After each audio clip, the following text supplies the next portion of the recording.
Hey, thanks for clicking on the video. This is going to be another episode of Reforge Gaming, looking at Gotham Knights gameplay. We've got news and update about co-op.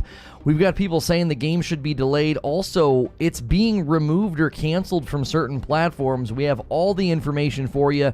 Make sure and hit subscribe and the bell button so you don't miss my live streams. If you haven't been seeing me in your recommended or your homepage, always check your subscriptions feed and my channel. We stream every day, multiple talk shows a day. We've also been going to Reforge Radio in the afternoons now with gaming discussion and news. So if you don't hear gaming news here, it's probably over there. But let's get into this Gotham Knights situation. This is a Reforge update. Gotham Knights reveals new gameplay while also announcing it's being removed or canceled from certain platforms, and an update on co-op. I've got all the information for you in this video, so make sure you watch the entire thing. You can check out Reforge Gaming, where I streamed the gameplay live and broke it down with an audience, or hit subscribe here on updates for real quick updates. So we reported previously about the co-op news over on Reforge Radio. It's a live stream we do in the afternoons with a lot of different news, and we announced that, hey, there's going to be 4-player co-op for Gotham Knights. That's pretty exciting, right? And that was based on a PlayStation Store leak where they sort of showed and said, hey, here is the description of the game. There's going to be 4-player co-op. Everybody got very excited because a couple of years ago, they insisted that 2-player co-op was going to be the focus. They then announced yesterday, amidst a lot of other announcements, that the entire campaign in Gotham Knights would be 2-player only, but they said there is room for other modes in the future. They're sort of leaving it open. At this point, it seems that the PlayStation Store leaked the possibility or the future plans for either DLC or upcoming modes that will feature 4-player co-op, as they often, in much of the marketing, show 4 of the heroes kind of standing together, and the combat might give way to that. Maybe sort of a horde mode, maybe something PvP, where you might be doing 2v2, but that really wouldn't fit the description of 4-player co-op. So we could actually see that happening at a later state, and that would be something that they add as a mode. They also announced, before we get into the analyzation of the gameplay and what people think of it, they announced that this game would not be landing on PS4 and Xbox One. They had previously plans to hit those consoles and sort of quietly said, no, we're canceling our plans to do that. This is going to be a next-gen only title.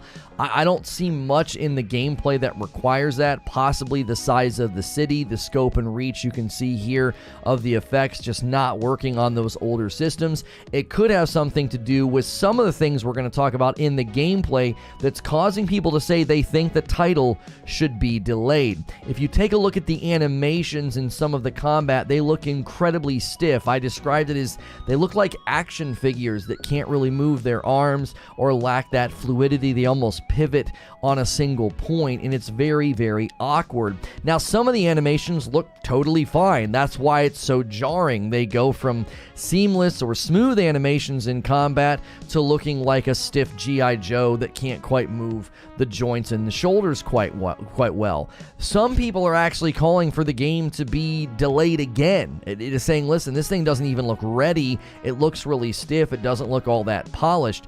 Given that they just suddenly announced it wouldn't be landing on older consoles, we may be in for a bit of a cyberpunk situation where that game kind of got out from underneath of itself and it ran so poorly on the old consoles. Many have argued it should have never launched there to begin with. Gotham Knights seems to be saying that about their game, like we can't put this on the old consoles. They really didn't say why. They gave a very generic response about they wanted the game to be as good as possible, and in 2022 it's really hard to understand how you can mess up character animations or have this awkward stiffness with how they move around. So many games have done combat like this up to this point. Even the game developers behind this game have made games like this before. So I'm not sure if a delay would help. Some of this could literally be baked into the engine, baked into the character models. You're talking about a lot of foundational work that would likely be required if they were going to smooth out and add that fluidity that some people feel is lacking. Let me know what you think in the comments below about the gameplay. Always feel free to check out Reforge Gaming, where I stream live. And as always, hit subscribe and the bell button, and I'll see you in the next one. And I'll see the rest of you right now. Good morning, good afternoon, and good evening. What do you make of this? The confirmation that the game will basically two-player co-op only through campaign, which we were kind of already expecting that, as well as what do you think about the gameplay we've seen so far? And they just randomly, quietly are not releasing the game on old consoles. I'd love to know what you guys think. Guys, don't forget we're doing multiple shows a day. The second show today will be about Division 2 Season 9, and is it time to jump back in? We're going to kind of gauge the interest from you guys. Also, Reforge Radio this afternoon. We've got some big stories that we can't cover here. I've got information about EA FIFA. I've got information about Call of Duty, Monster Hunter, and the Dark Souls servers. So that's this afternoon on Reforge Radio. Make sure you're subscribed to all the channels. I was late this morning. I was actually going to be on time. I was going to surprise everybody and actually boot up on time, but I was on the line with YouTube support. Redirect is already completely broken. We were really excited about that feature. We got to use it a whopping 2 times, and now it's not working at all. I did tests this morning between multiple of my channels. I tried to go both directions on multiple channels, on all 4 of our channels, and I can't get it to work all of a sudden. So extremely bummed about that. Thank you, Greenside, for hitting your 9th month as a member. Thank you so much, man, for renewing your membership in your 9th month. Morning, little off topic, but we talk about the Nintendo Indie Showcase on radio. Yeah, we can talk about that. I've not seen it yet. I don't know if it was any good, or did it happen yet, or is it going to happen? I'm not actually sure. Make sure you guys are smashing that like button. Make sure you're sitting on live chat. I want to pull up the gameplay though, and just kind of have it running in the background. I'm a little bit big. We were doing some article reading. Looks like he's fighting somebody a little bit more intense here, a little bit, but kind of a boss of some sort. And many people are saying that the animations just look really odd and clunky. Oh, it's in 40 minutes. Did you get gifted memberships? If you can gift memberships, you should be able to hit the $sign and do it right now. They launched the gifted membership beta. I am absolutely appalled and embarrassed that we don't have it, seemingly. It's embarrassing to be one of the most consistent live streamers on the platform and to have just hit 500 members. It's embarrassing that we're not a part of the beta. I don't... What better channel to do it on? But the good news is that there is a beta, which means it'll be coming out soon for everybody. I just feel like we're one of the few channels that should be getting the betas of all of these features very soon.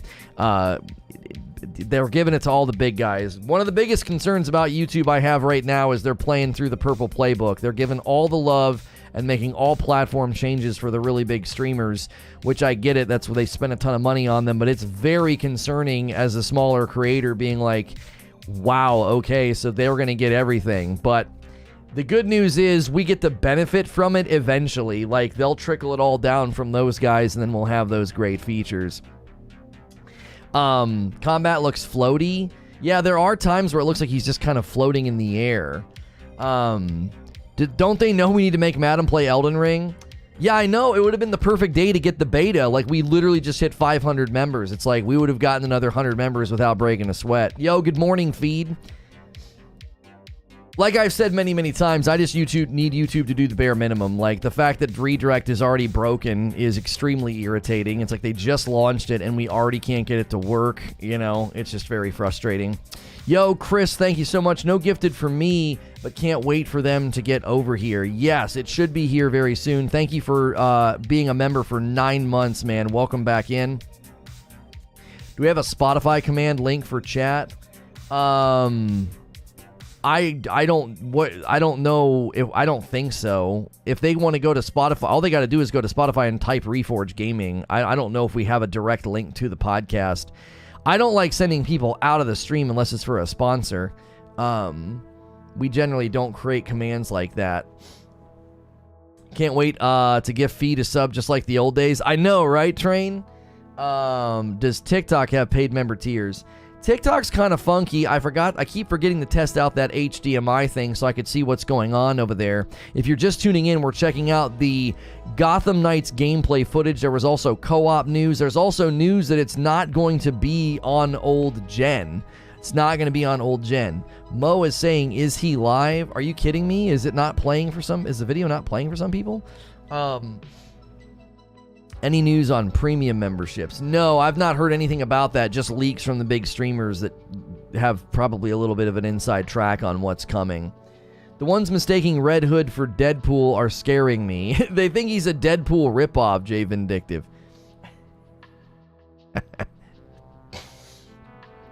They think he's a Deadpool ripoff. So this is the footage we looked at yesterday that made people say it seems a little bit stiff. There is something in the shoulders. There's something in the movement. I can't quite figure it out. It's almost like his outfit's too tight or something. It just seems incredibly strange. I can't put my finger on it. This might be one of those things where we're only noticing it because we're not playing. Do you know what I mean? Like, I remember when I was playing Horizon Forbidden West and people were like, oh my gosh, Aloy's hair is so distracting. And I was like, I genuinely don't know what you're talking about, right? I don't know what you're talking about. And then I went back and watched the gameplay as a spectator and I saw what they were talking about. So I'm wondering if some of this stiffness is because we're looking at the characters. That right there really shows it. So after this big flip, watch Red Hood turn. You see what I mean? It's like someone stuck a hanger in his jacket. He's like, hurt. He's like... It's yeah, like the clipping in Elden Ring. Red Hood jump is odd. They look stiff. I can't quite figure out what it is. And then other times they look great. Like the certain things look exactly as they should. I'm not quite sure what it is. It's almost, I'll tell you what it looks like. Do you know what it looks like? It looks like those games where they do turn-based combat with a 3D model, and everybody's kind of like lined up, and then they like go and do their thing, and then they go back to their position. Yo, good morning, Rhett Mitchell. That's what it looks like to me. It's like, did they originally maybe conceive of this game as turn-based or something, and then they decided to go towards an action-adventure melee brawler? Like, I don't know. I don't see this as being a very good turn-based game, but when I see the 4 players... and the 2-player co-op and the 4-player modes potentially coming, that's the first thing I think of. I'm like, wait a minute, was this not meant to be? But then you look at the open world and you look at a motorcycle and I'm like, I just don't think so. This had to be a planned game, with this type of combat built in it. But that's what it reminds me of. It reminds me of turn-based combat games where the animations are understandably a little bit stiff. I don't think I said stiff. I think I recall correctly I said it looks like a shower of... I didn't say you said it looked stiff, Hilly. That was actually a pretty cool little QTE to take down the car. And then so the over-the-shoulder guns there. Okay, a bit of a jump, then a punch. Yeah, the enemies are just not adding any... Okay, so here comes some pressure. I was going to say, I like the no-look shot. That was actually kind of cool. So here comes a rocket, didn't get out of there. Couple of punches. Yeah, the enemies are doing the tried and true thing where they just all stand around and wait their turn to get pummeled. Looks like a poor man's Arkham Knight with co-op. The guy who plays it is really bad. Visually looks good, but gameplay looks meh at best. I will actually agree with what Eugene just said. I actually think visually the game is very pretty. I think it looks great. I think the character models look good. Lighting in the city looks good. I actually think the lighting in the city and the graphical fidelity is probably why this game is not landing on old gen. If you guys didn't catch the announcement, they just said yesterday that Gotham Knights is not landing on Xbox One and the PS4. They just sort of quietly announced it. They have a short film tomorrow. It's meaningless. I mean, it's a cluster of cartoon shorts. Oh, you're talking about Fortnite. Yeah, we're not talking about that today. I love your content. Thank you.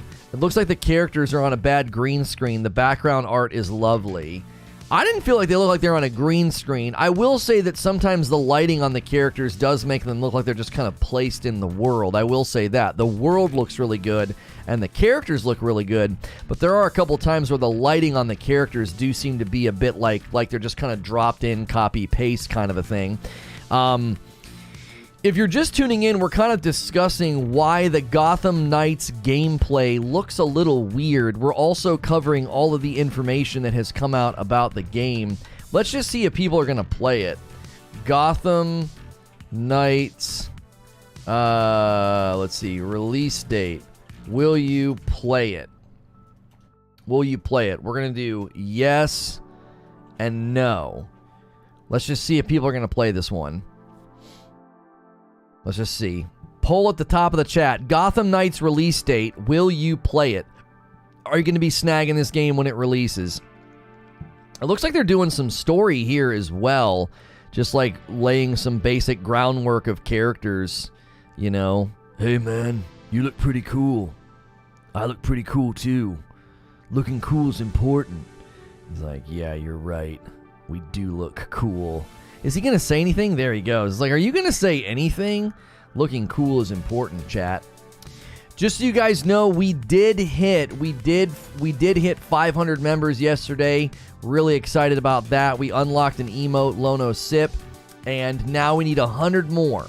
Next goal is 100 more, and we are hoping that turns into a Madam streaming Elden Ring. I hope that this beta of gifted memberships rolls out really, really quickly. I really would like to see them roll it out very quickly so we can get that. That'd be great if we could get it this month, because I know gifted memberships would do that. If you guys have never ordered our coffee, feel free to try that out as well. There's a coffee command or a link below in the description, as well as a join command, !join, if anybody wants to be the first member of the day. DC Gaming looking like the DCEU. We get passable Batman installments and garbage for everything else, except for Injustice. Those games are fire. I think all the Batman games have been done are very, very good. This looks like they just basically took the Gotham City model from Arkham Knight and just used it for this game. If you guys are just tuning in for the morning or the day, we got a lot to cover today. We're looking at the Gotham Knights gameplay. Our second stream of the day will be about Division 2 Season 9. Is it worth jumping back in? It starts tomorrow, so we'll see. And then our Reforge Radio show this afternoon, we'll be touching on EA and FIFA, Call of Duty. We'll talk about the Dark Souls servers. We will also be talking about, what was the other big story that I said? I gotta keep these in front of me so I can constantly kind of like let you guys know. Oh, and Monster Hunter. So make sure you're here for the full day. Make sure you're subbed to both channels. Smash that like button if you're enjoying the show. Typically, let me pause the gameplay. Typically, we're in this scene here doing a talk show, breaking down gameplay, having a good time. The shirt I'm wearing is obviously an amazing shirt. Smashing Pumpkins from the music collection over there at 80s Tees. So if you like the shirt, if you like my glasses, the disc plates, if you want some coffee, you want to become a member, those are ways to support the channel directly. And we are checking out this gameplay. Many people think the gameplay looks weird or stiff. They feel that the game should... I saw people campaigning for it to be delayed again. I don't quite understand that. That's not quite landing on me. That's not quite landing on me, to be quite honest. But I do think there are elements of this game that look as if they lack polish. It's tough. It's tough to know. I don't know if it's the armor. I can't put my finger on what it is. What was that takedown? This doesn't take place in Batman's universe. How does this not take place in Batman's universe? We just watched a cutscene where they looked at Batman's cowl, like sitting on a thing. What do you mean it doesn't take place in the Batman's universe? They made it look like he's dead. We just watched a cutscene, or is that why would they show that if this wasn't in Batman's universe? What's the expected release date? The expected release date, I believe, is August. Gotham Knights release date is... Oh, I can't type. The Gotham Knights release date is... I'm sorry, October. October 25th of this year is the anticipated release date of this game. It doesn't take place in Batman Arkham's universe. Read people. Homie, let me copy and paste what you wrote. I'm gonna copy and paste it just for everybody to see. You said, dude, this doesn't take place in Batman's universe. What do you mean learn to read? Oh, 5 lines later, he said Batman's Arkham universe, I mean. Homie, we replied to you before you clarified. Okay. I didn't say it takes place in the Arkham Knight universe. I said it looks like they used the Gotham City model right out of Arkham Knight, the video game. Like they took the city model and reused the assets. That's what it looked like. I didn't say it was in the Arkham Knight universe. Talk about learning, needing to listen and pay attention. I said it looked like they used the same city model. We want it delayed because the developers can do better than this. The menus even look something like out of a mobile game. Also needs to be 4 players and not 2. Well, insisting on 4 players and not 2, Silent Magician, with respect, I don't agree with you, and here's why. They said 2 years ago that this game wasn't built for that. I do not expect a game to completely change the way it's built its game from the ground up, simply because of what we think or want or expect. Now, they did say that 4-player modes are a possibility, but that the main campaign is going to be 2-player only. And I'm going to give some insight as to why I think even 2-player might be annoying or might not flow as well as you think, all right? Did you play the Batman game where there was a sneaky, stealthy mission that you played with Robin? You were playing along with Robin, and you were up on these rafters and like these drywall. It was almost like a movie set, and you were like flipping around and looping around up top, right? That mission, I think, put on full display why 2-player co-op in games like this are going to be problematic. You're just going to constantly get in each other's way. Now, when you're brawling, not so much. The co-op brawling that you could do in the Batman games, where you would suddenly do a combo with Catwoman or, Darkwing Duck or whatever the frick his name is, Nightwing. Whenever you would do those, it was pretty cool. But again, keep in mind, you were by yourself and you were initiating those combos when you sort of felt like it, or when the organic, flight flow led to it. So if the fight flow leads to lots of those dope combos, they showed one a little bit ago with Red Hood, then yeah, that could be really cool for 2-player, but it also could get really, really clunky, really get in each other's way, and feel kind of clumsy. What's good, Snow? This game literally isn't about Batman, it's about the Bat family. Yeah. His shadow looms large, though, Darkseid. He does seem like he's going to be a part of the story as sort of a, oh my, he's no longer here. The new PlayStation tiers come next month. Any game released after that price at $35 or higher is going to have a demo. That's right.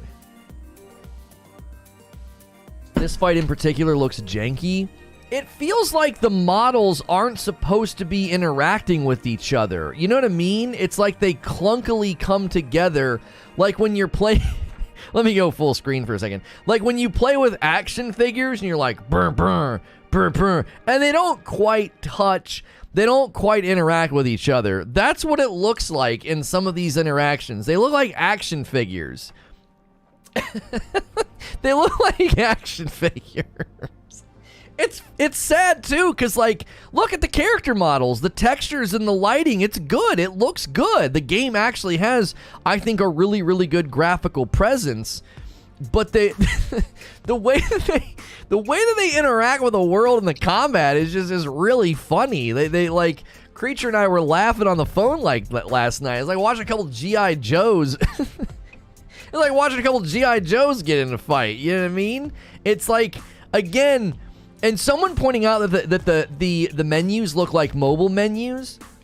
That's another thing I feel like I'm seeing. It's like, was this game intended to be what it is right now? Has it gone through iterations, and have those iterations caused significant changes to what the game looks like?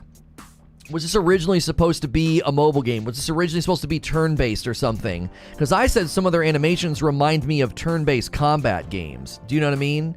I've never heard of some of these characters. Who's this game aimed at? Wait, you've never heard of Red Hood, Dark Knight, Batgirl, and who's the fourth? You've not heard of those? What do you mean, Eugene? I have. I'm not even really big into the comics or the cartoons, and I mean, I grew up on Batman the Animated Series. I mean, this guy right here was in the Batman, two of the Batman games, maybe just one. Yeah, Red Hood and Nightwing. Sorry, Red Hood, Nightwing, and Batgirl. How have you not heard of them? I said Dark Knight. I was thinking of Arkham Knight, which is where isn't that where Nightwing first appeared? Oh yeah, Robin's in the game. They're all very popular characters. Red Hood was the second Robin, Nightwing was the first Robin. So then who's the Robin in this? You've got Nightwing and Red Hood. What's the first name of the guy? It's not Dick Grayson then, is it? Dick Grayson is Nightwing, right? I am not a Batman aficionado. You guys are going to have to help me out here. Wait a minute. I got to watch this. We got to watch this stomp. This is a bit much. Yeah, the falling is so floaty. Oh, first and foremost, all right, hang on. Let's do a bit of a breakdown. It makes sense to be floaty up here because he's floaty on this. But when he finally drops, it's like, I'll get there eventually. Watch his stomp. Oh my goodness. It's not Jason Todd. Oh, it's Damian Wayne. I was going to say, Jason Todd's Red Hood, isn't he? If it's not been in the movies, I don't know them. In the world of Batman, these are all very popular characters, Eugene. They're very popular characters. Nightwing and Red Hood especially. People think they're dope. People like them. Graphics look last gen. They canceled PS4 versions, so you can't blame cross-gen. I don't think the graphics look last gen at all. I think the graphics look completely fine for what it is. Like, when you're in a world this large and you're getting in fights with this many independent moving villains or baddies, I think the tech look like as an example. Here's a great example of what I'm talking about. You look at the lighting on the ground, the texture on the ground. Look at the lighting and the textures on the main character. Okay, that looks really, really good for the kind of game that this is. I'm not sitting here blowing smoke up this game's skirt, but that looks really good for the type of game that this is. Typically, when you're in a game like this, you don't get that level of detail in the environments because too much is going on. More than likely, that's why they can't run this thing on Xbox One and PS4. If you guys didn't catch that announcement, they just quietly yesterday were like, yeah, it's not launching on those old characters. Who's Catwoman? Who the heck's Poison Ivy? Are they even real Batman characters? Still trying to put my finger on it, says Suede. Is it the combat system or the animations? Oh, okay, it's the animations. Look. He doesn't even connect. He didn't even connect. It's like we're watching a bad TV show. Watch this punch. Let's break it down frame by frame. This is like a poorly choreographed action movie. So that guy is leaning down, and look at Red Hood's swing, all right? Now, I'm not saying every single thing has to connect perfectly. So he swings up, completely misses, and the guy is still down. He's still down. He hasn't reacted yet to the punch. And oh, there he goes. And look at the direction he goes. It's like they're not interacting with each other. He flipped back the wrong direction. He just stood up. Now let's watch it in real time. Watch. It's like he didn't actually interact with the character model. Yeah, it all feels like it's like I said, even when he's holding him. Look at him holding him. It's like watching action figures interact. It doesn't make any sense. It's like there's something odd about the characters themselves and their anime. What the frick? And this year in the Winter Olympics, Mary Lou Retton with the spinning kick and the dismount. She's done it! 10 out of 10! What is that finisher? Why is he doing that? What? Why? Hang on a minute. These villains, I'm just so tired of them. I'm gonna kick you right in the face and still look fabulous. Like, what is happening? What is happening? Oh my gosh. Oh, man. I don't know, man. I don't know. It's like somebody built really great character models in a city, and then somebody else got a hold of the game. Dick do be a circus freak. I mean, yeah. I mean, listen. I like a little showmanship, you know. I like a nice pair of boots, you know. Step on me, daddy, all that. But I don't know about all that. I don't know about a little flourish at the end. I don't know about all that. I don't know about all that, man. You got to settle down. I disagree. The game does have a reach for a widespread audience. It already has Batman fans, a top 2 iconic characters fans. Gonna change my poll vote. This is getting worse. Read my Discord. Now that you say it, pull up some Injustice mobile gameplay, and this looks so much like mobile. They really said we need a console game. The sliding 30 feet to people, I can see the mobile ad now. Check out the action, they do 30 flips. This game is a joke and should be treated as such. The end of the fight literally is a mobile game end screen, the dismount one. Yeah. I'm telling you, there is something about this game that's exactly right. It's like a mobile game pretending to be a console game, and we're all picking up on the little teeny cues, the movement cues, the animation cues. Perhaps they used an engine and existing assets that cut down on development time, but that's what we're dealing with. And what is this where you choose your characters? Look. Can you just decide to dress up as Nightwing, Robin, Batgirl, and Red Hood? Why are they just chilling there like that? I don't understand. Why are they like that? Are those... And someone's just working out. Is that a kid? Yeah, there's a kid. Oh. They're all in the same place. They're all in the same place. So this is Nightwing. And the dude over there on the... That might not be a dude. I think that might be Batgirl. I can't get a good look. Okay, those are just their outfits. This is their home base. Okay, now I understand. I was like, what the frick is going on? They all hang out in the same place. Even how he walks. He's like, ooh, gonna use this computer here. Look at the size of the HUD. This is a mobile game, bro. Look at the size of the HUD over there. Look at the size of the text. It's a mobile game. Literally bats in a belfry. Yeah, look at the size. Look at the size of everything.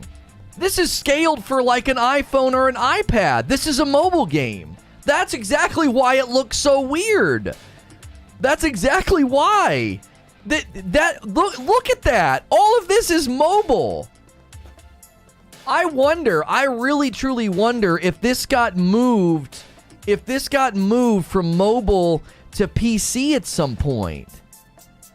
Change the title of the video. The new Batman's a mobile game. Yeah, I think Butters is onto it. A couple of people pointed it out. They're like, the UI looks like a mobile game, and then Butters pointed out like the end of the combat sequence. Listen, I'm not against mobile games. That Diablo Immortal game has tons of potential. I'm not acting like mobile games can't be good, but that's exactly why I think this game is not landing with people. It's like there's something off about this game. That's exactly what it is. This is built in a mobile engine. Mobile game, you're crazy? No. Track with me here. I'm not saying it is a mobile game. I'm saying it's a mobile game. I'm not saying it's a mobile game. It's a mobile game. I'm going to unpause the video. If you're just tuning in, we're checking out the Gotham Knights gameplay, and there seems to be a lot of visual cues in the player animations, character animations, combat, as well as these UI. I think this was built on an engine, on a mobile game backbone. That's what I think. Even a mobile game can have spectacular graphics. Gameplay would have been good 15 years ago. It's laughably bad. You know what I think this game will be? It'll be a hit. It'll be a hit if they put it on mobile. It'll be a huge hit. The customization, the skins, the combat, all of it. All of it. I think it'd be a hit on mobile. I do. I think it'd be massive. So here's proof that this game is living in the shadow of Batman. You know what I mean? Dick's like, oh man, Batman, I miss you. And then Red Hood's like, I'm cracking my knuckles. They're really, they're really thinking through what they have to do. Like, we got to buy some new shirts, man. We both are dressed the exact same way. Listen, I got to go to the store and get some more button-ups. We're dressing too similar, man. Look, you're red, I'm black. It works. Diablo Immortal, but Batman. You can change the UI how you want, the dev said. I'm not kidding, says Derek. It reminds me way too much of the combat in Quantum Break. I'm dying, says Eugene. I'm dying. Listen, if you're just tuning in, let us know what you think of Gotham Knights. We're checking out the gameplay right now. Do me a favor. There's almost 400 people here, man. Smash that like button. Let's hit the next like milestone of 200 likes. Thanks for tuning in this morning. This gameplay was released yesterday. Let me pause it. We're usually in this scene doing a talk show. We do a Monday through Friday video game talk show. I have another talk show scheduled today on this channel. It's about the Division 2 Season 9. Is it time to jump back in? It's a safer work environment. You can subscribe in confidence. If you ever don't see me in your recommended feed or your homepage, be sure to check your subscription feed and my channel. And we just hit 500 members yesterday and unlocked a new emote. We're hoping to get into the gifted members beta. I'm absolutely shocked that we didn't with how consistent we are on the platform. A lot of people treat me like video game radio. Speaking of radio, we do a third show in the afternoon called Reforge Radio, and it's not topic driven. So on this channel, we pick a topic or gameplay like this and just kind of stick to it. Over on radio, we cover a whole lot. This afternoon, I'll be talking to you about the new Call of Duty event. FIFA and EA are splitting up, Monster Hunter, and the Dark Souls servers. So we got a lot to cover today. And right now, we're analyzing the Gotham Knights gameplay. And we're feeling the current suspicion is that this game has been built on a mobile game backbone. And that's why some of the animations and the menus feel a bit awkward. Now, when I say mobile game, I'm not saying like, oh my gosh, this game looks so bad, it looks like trash. I actually think the character models, graphics, and environments are actually quite good. But there's something off, and that's kind of what we've deduced, is there's elements that feel as if they were pulled from or built upon a mobile game. That's kind of how it feels. Say that's a pretty normal takedown. Nothing wrong with that. There's a stiffness to the character animations, the way the actual character models interact. Like that right there. I don't understand. Why does a takedown have so much showmanship? You see what I'm saying? That right there feels very mobile game. It's just a takedown. That's like a finisher in a fight. That's like right out of the Arkham games. Scanning the blood. Now the UI is a little bit better here. It's not quite as intrusive. The UI in a couple of those sequences, I was like, what the frick is going on? Why is the UI going crazy? It was the mission completion animation.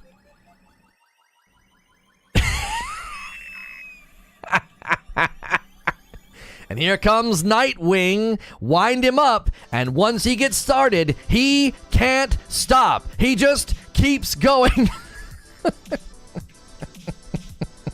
He's at the 30, the 20, the 10. He could go all the way. Touchdown.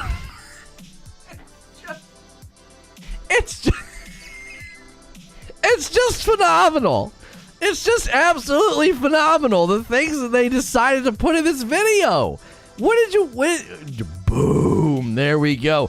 It's just absolutely stupendous. He's such a showman. He flips like he's an Elden Ring. Hey, he's panic. I panic roll. I panic roll. This guy is just panic flipping, man. Just flipping around.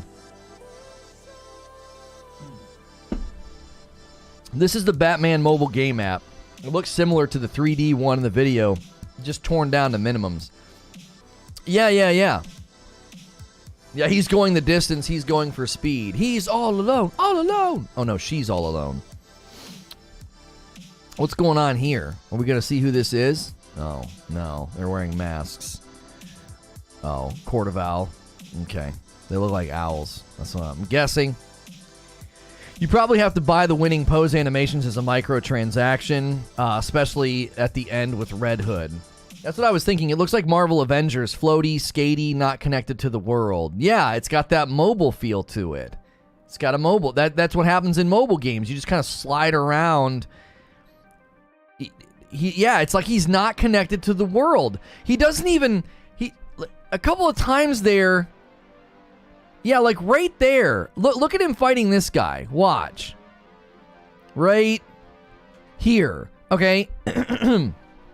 So... they don't even look like they're on the ground. Right? This game won't have microtransactions? Are you sure? I have a hard time believing that. They don't even look like they're on the ground. So this is exactly what I'm talking about. You have now a new light source has been introduced into the room, and there are no shadows from it. I'm not trying to be nitpicky here, but genuinely, this is adding to what we're talking about. I usually don't nitpick shadows, but I'm just giving you insight into why they look so disconnected from the world. There's a brand new light source, and there's no shadows. It's like they're just floating above the ground. It's like they're not there. It looks like I'm watching like a testing environment or something. It's super, super odd. Sliding is a normal from what I've seen in the Arkham games. Yeah, you do slide around quite a bit as Batman. I don't think sliding is our best example of a mobile game because you do that in the Batman games quite a bit. But I think this is just another example of it's like he's not there. It's like he's been dropped in, even right there in the center of the room. When he lands right there, that little move. You see what I'm saying? It's like he's not interacting with the ground. All these little things add up. Look at that. See that little stutter that he does? He's like bloop, bloop, bloop, bloop. And then he kind of slides forward a little bit. It's like his feet aren't even there. It's like the ground isn't even there. I feel like I'm watching one of the Star Wars prequels. Just everything's been green screened. Spider-Man and Miles are just acrobatic and kind of all over the top in their games. Yeah, I don't have a problem with that. But I think all these little things add up. They just feel very disconnected from their environments in the world. And because of that, it makes it feel, it's got that floaty, weird feel to it. It's got that mobile game floatiness going on. Anthony A. with renewing their membership, 8 whole months, man. Been with me that long. Just past 100 hours in Elden Ring. It's my first Souls game. Thank you for showing me anyone can play a Souls game. Thank you for renewing your membership, man. Welcome back in. I don't know what happened. We hit 390 viewers, and then I did a little hey, here's what the stream usually looks like. Is YouTube acting up? Golly frick. We can't even get 200 likes. What's going on? Are you guys having a refresh or something? YouTube's acting strange on my end. At least it seems like it is. I'm not 100% on board with this mobile game drum banging. I'll give you that the UI and the menus have been influenced by mobile, but the shadows are not great. Maybe switch to UE5. It's not the shadows themselves that are not great. It's you had a massive blip. Okay, I wondered what happened. I was like, where'd everybody go? We were having a nice little climb there. We were cruising. It crapped the bed a few times on me. Seems to have settled down. I wondered what happened. I felt like we were absolutely cruising, and then all of a sudden everything stopped. Strong mobile feel, says Salty. Wonky shadows, floaty characters, stiff models. And I don't have a problem with mobile games. If this was a mobile game, I don't... Look how big the icons are for things on the ground. Right? Look at how big those icons are. That looks like a mobile game. Look at that. They're so big and minimalistic. It's so awkward. It's like, why are they that? I'm not saying that that's bad. I'm saying that just feels so juxtaposed with everything else in the scene. You have this environment, you got fire, you got all this lighting, you got really good looking characters, and then you have these big giant floating icons. That looks like a mobile game. You can turn them off. I'm not saying they're bad cinema. If you can turn them off, that's fine. That's not what I'm saying. I'm saying I think the more I look at this, I see all these little evidences of This game was built on a mobile game backbone. They built it on like a mobile game backbone. Like that's what they used.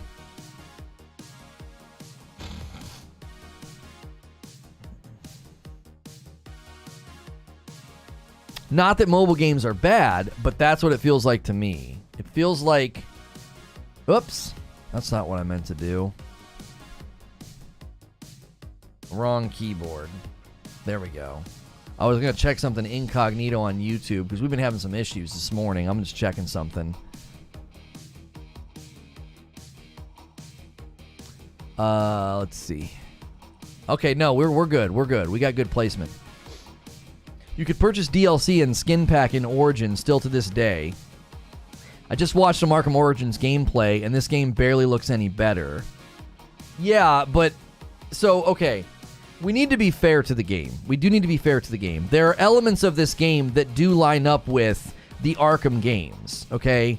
If we go and compare this game to the Arkham games, the animations, the fluidity of combat, the motion, yes. But when did Arkham Origins come out, would be my question, right? Arkham Origins release. So that was almost 10 years ago. So you're comparing it to a decade-old game. Are you doing that on purpose? Are you saying this game barely looks any better than a decade-old game? Is that the point that you were making? I just play video games and this looks great to me. I don't necessarily think it looks bad, Mo. As my thumbnail states, it looks weird. It looks extremely weird.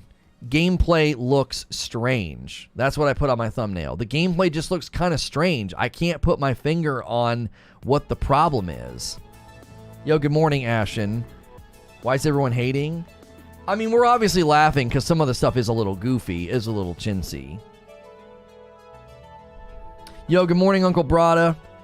How are you? Good to see you, Mince Tree. Good to see you guys over there on TikTok. I have got to get that cable out tonight and test projection on my monitor.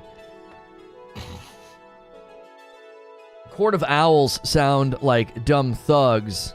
I'd rather they not speak and not behave like traditional brawlers. Some of the animations are a bit jittery. Is it not coming on the 8th gen consoles? Okay, yeah, let me give you guys a couple of pieces of information about this game that we just learned yesterday.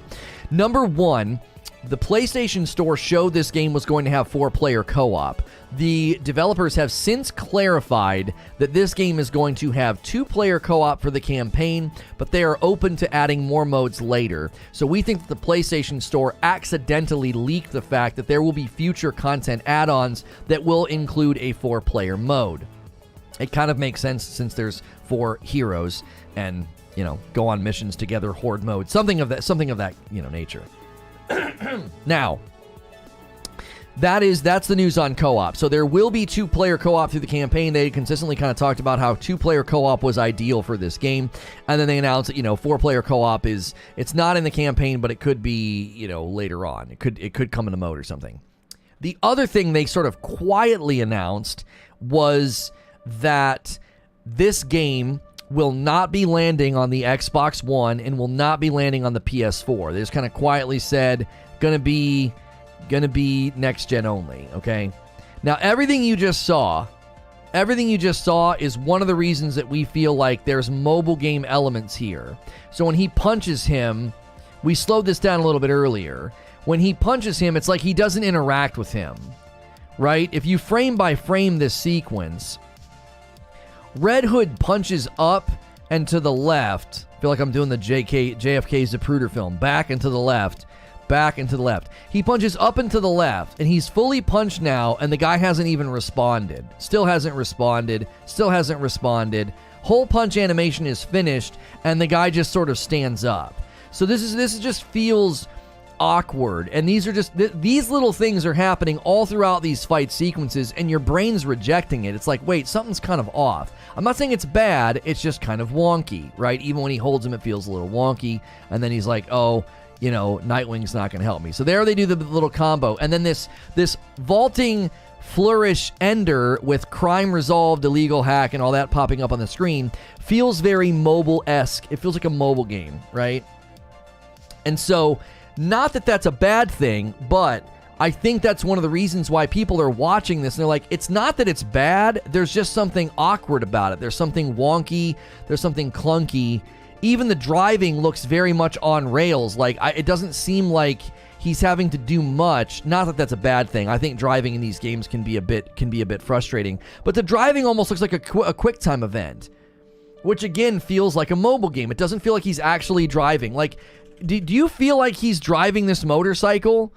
It doesn't feel like he's driving this motorcycle. It feels like the motorcycle is almost like okay, so right there he does. Okay, maybe not. Once we get here, it just sort of looks like he's on rails, like he's just tracking the truck. I guess the swerves before that turn gives you the indication that he is in fact driving it, because he doesn't do a great job of dodging the explosives. Okay, I take that back. It does seem like he actually is driving the motorcycle. So if you're tuning in, we are checking out Gotham Knights gameplay, and there are elements of it that seem, I don't know. It just seems mobile game. He's on a treadmill in front of a green screen. The glider feels the same. Yeah, it's like they're not in the game. Like, here's what I was talking about earlier with the lighting on the characters. So just look at Red Hood and look at the environment around him and look at the lighting on him, right? It's like he's not there. It's like he's not in the environment. Same with this guy he's about to punch. They look like they're just sort of floating above the environment. I can't put my finger on what it is. It's like the lighting and the light sources in the world are not affecting the characters. You know, it's like you could go into a room with green lights, blue lights, or red lights, and your character's going to look exactly the same. It's like they're not there. They've been photoshopped in. That's what it feels like, which gives that floaty mobile game feel to the game. The lighting doesn't match the surrounding. The lighting's definitely off. Yeah, and okay, so right there. Is that... I want to see something. Okay, so that is adding lighting to the guys. Okay, so that is, but again, that's something that was just created. That's not that's not a light source in the environment from like the buildings or the night sky or the street. That's something that just happened. You can see the glow effect on the guys around the fire. So that is affecting them, but again, that was something that was just that was just something that was just created. It's like the old pre-rendered background. Yeah, it's like the environment's all totally pre-rendered and running independent of the characters. So even the explosion is creating a light source, and it's creating light on the characters. But the world itself seems sort of independent of the characters themselves, like the lighting. Wait. Did the lightning do anything? Okay, yeah, the lightning is actually lighting up the characters, it seems. Okay. So again, yeah, right there. The lightning is affecting everything. So the lightning again seems like the fire. It seems like it is affecting the characters. But the characters themselves don't seem like they're in the environment. They seem like they've been placed in the environment. And again, animations, I think, and the characters look good at times. I think that looked pretty dope. The old Lego commercials, sets sold separately and the background not included.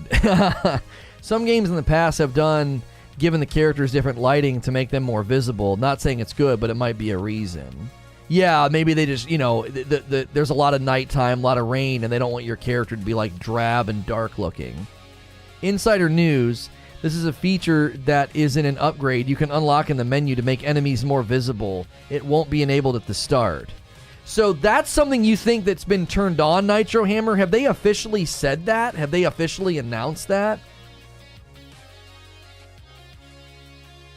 Do you think this game needs to be delayed because we bullied a studio to change how Sonic looked in the movies, says Igris Rain. Here's more stuff that just looks very mobile game. Again, I'm not knocking it. Somebody said that this is stuff that you can change in the settings. So this might be an accessibility feature for, to make it very, very clear what everything's going to look like. What game is that from? Oh, right. That's an old game. It just feels like this in its current form.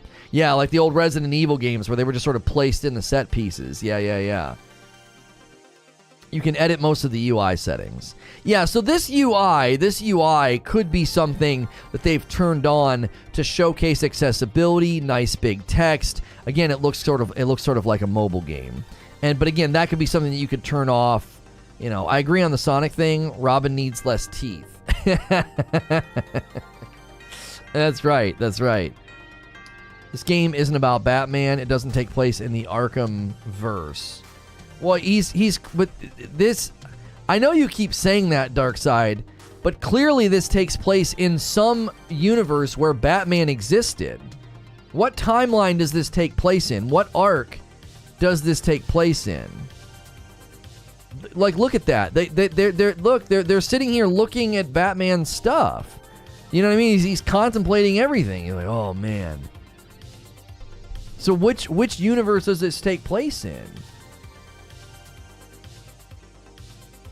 They didn't mention. Perfect timing.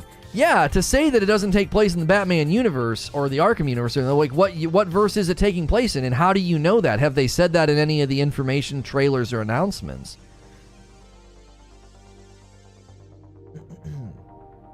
The game is set in the Batverse after Batman dies. It's basically branching off of one of the endings from the Arkham Knight. Darkseid says it takes place in its own universe, but people need to stop saying that it takes place in the Arkhamverse. Suicide Squad, Kill the Justice League takes place in the Arkhamverse. The HUD can be customized, not the pause menu UI, says Barrier. They have said that. So they have specifically said this is not taking place in the Arkhamverse. Okay. This one is separate from the Arkham universe, says Gale. Okay. I don't care what universe it takes place in. I'm just wondering what universe they said it takes place in. I guess. That icon too, it just feels so big. Maybe, I mean, it was kind of like that in Spider-Man, was it not? I'll skip the song. Gotham Knights team explains why it's not set in the Arkham universe. Comicbook.com. Gotham Knights dazzled in the DC fandom debut. Fans are buzzing about it. Okay, here we go.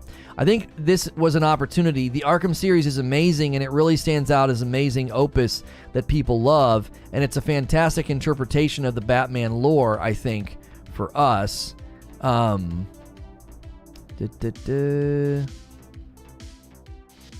just the Batman universe. Okay. It actually triggered the entire conversation for us, and we were given the chance, so we came to the table with the idea of, well, look at all these amazing heroes, even just looking at the core of the original members of the Batman family. You have characters that share some of the DNA of crime fighting. They have different styles about them. You can imagine that the pressure cooker scenario in Gotham City's in trouble because it's lost its protector. How would Batgirl evolve into her ultimate Dark Knight manifestation? As we looked at all four of them, we saw they were all moving in really different directions, and that becomes a source of intrigue and a source of growth. Some will be disappointed that the game was not set in the Arkham verse, but they will be just as many who are excited for the fresh take on the characters of the world. So it doesn't really explain, it just seems like they wanted to look at the full range of the characters. Am I missing something? I'm not getting a reason as to why. I'm just getting that they thought it was an opportunity to branch out and have a fresh look.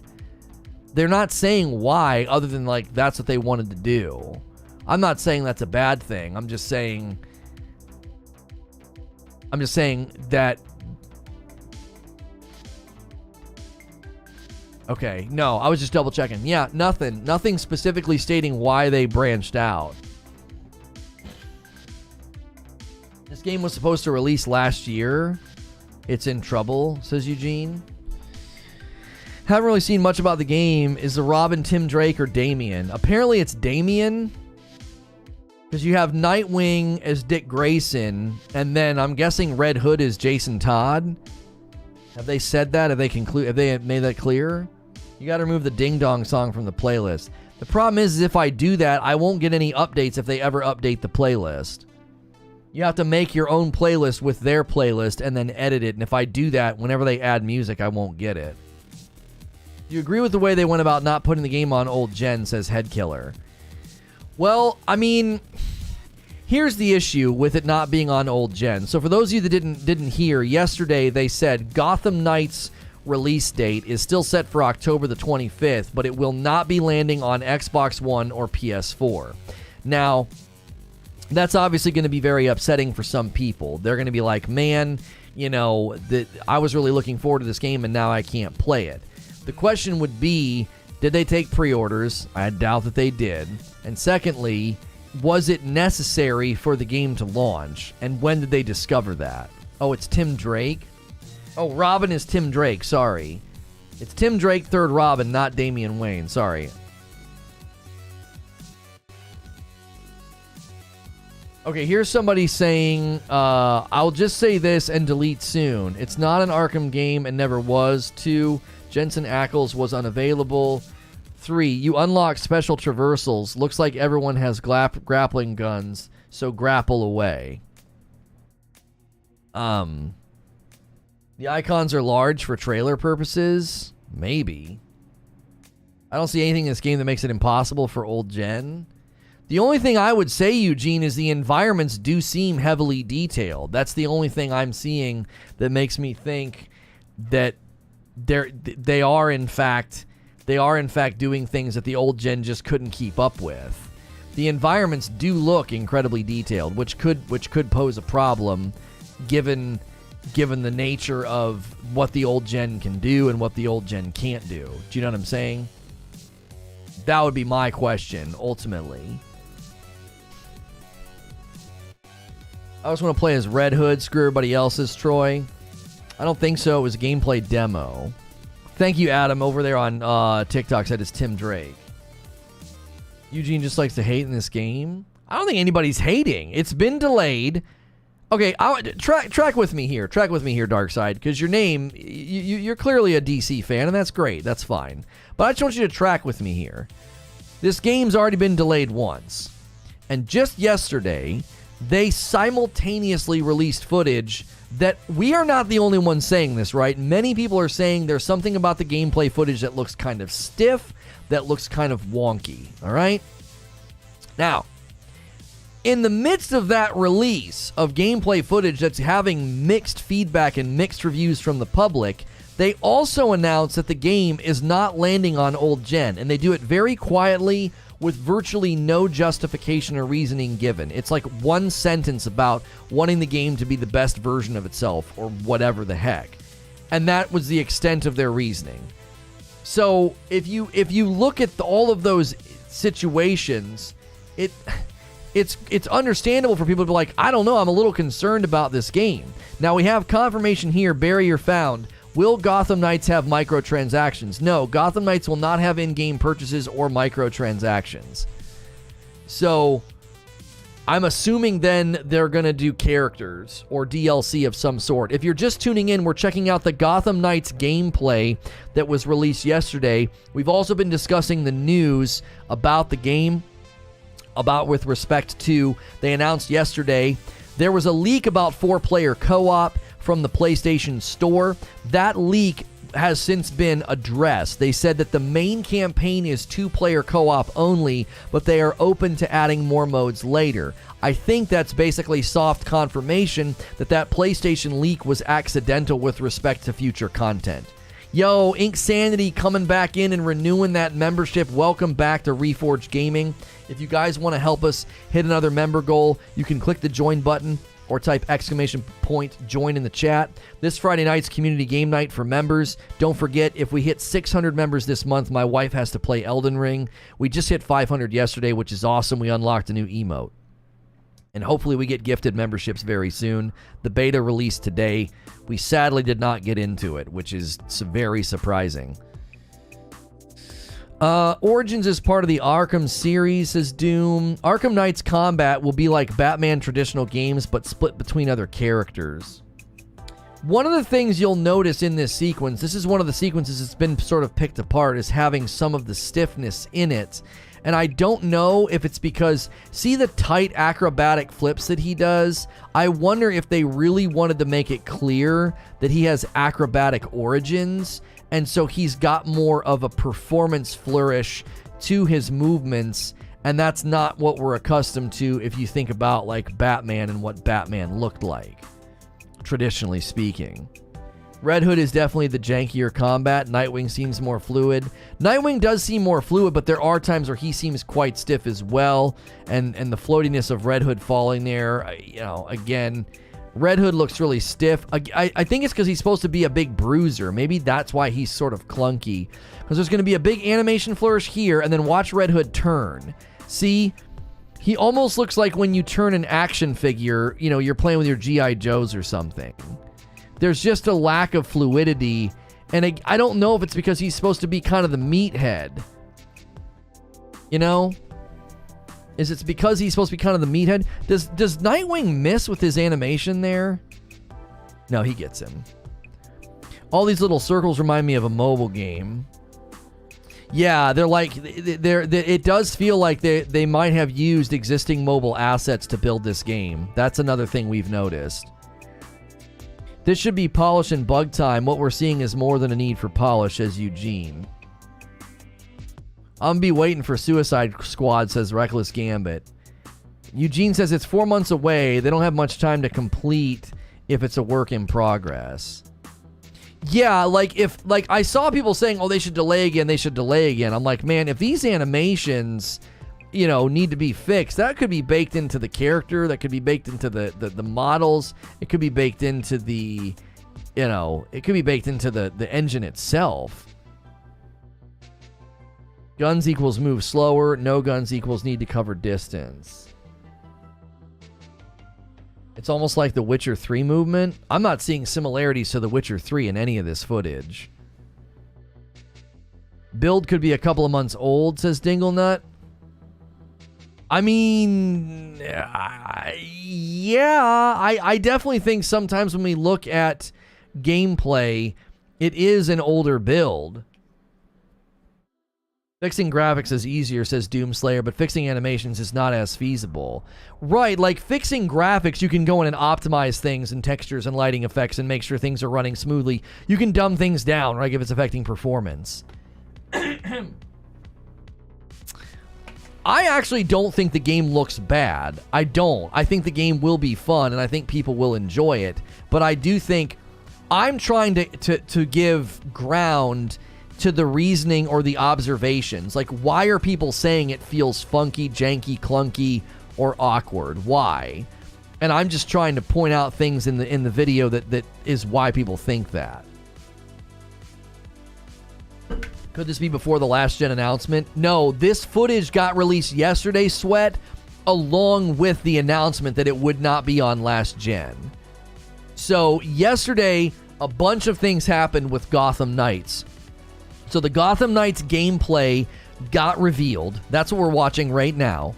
Then there was an update on Gotham Knights co-op.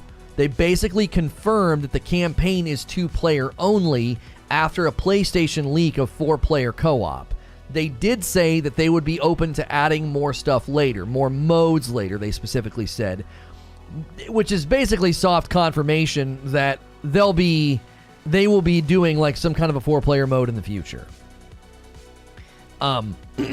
Then they very quietly announced that this game would not be launching on old gen. They would not be launching on the Xbox One and the PS4, okay? It's weird to drop it and then have all the changes all of a sudden. I think, to be quite honest, I'm not sitting here trying to accuse them of anything nefarious. I think they're trying to distract everybody with the gameplay, and I think the co-op leak was intentional at some level. I think it was. I think some of those things were intentional. And the reason I think they were intentional is I think what they were doing is they were saying, listen, we got to make an unpleasant announcement. Let's kind of, cloud the waters a bit and send out some red herrings to distract everybody. And then that way, nobody's focusing on the negative. And the negative being, you just canceled old gen. What's good, Lono? Catching up. What was your take on the initial gameplay? It looked clunky and the movement was really rigid.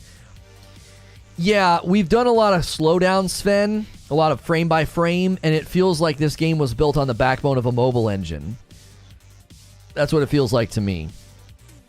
I suspect next-gen only is not a technical issue, but rather a move to combine resources and polish this as much as possible, says Suede.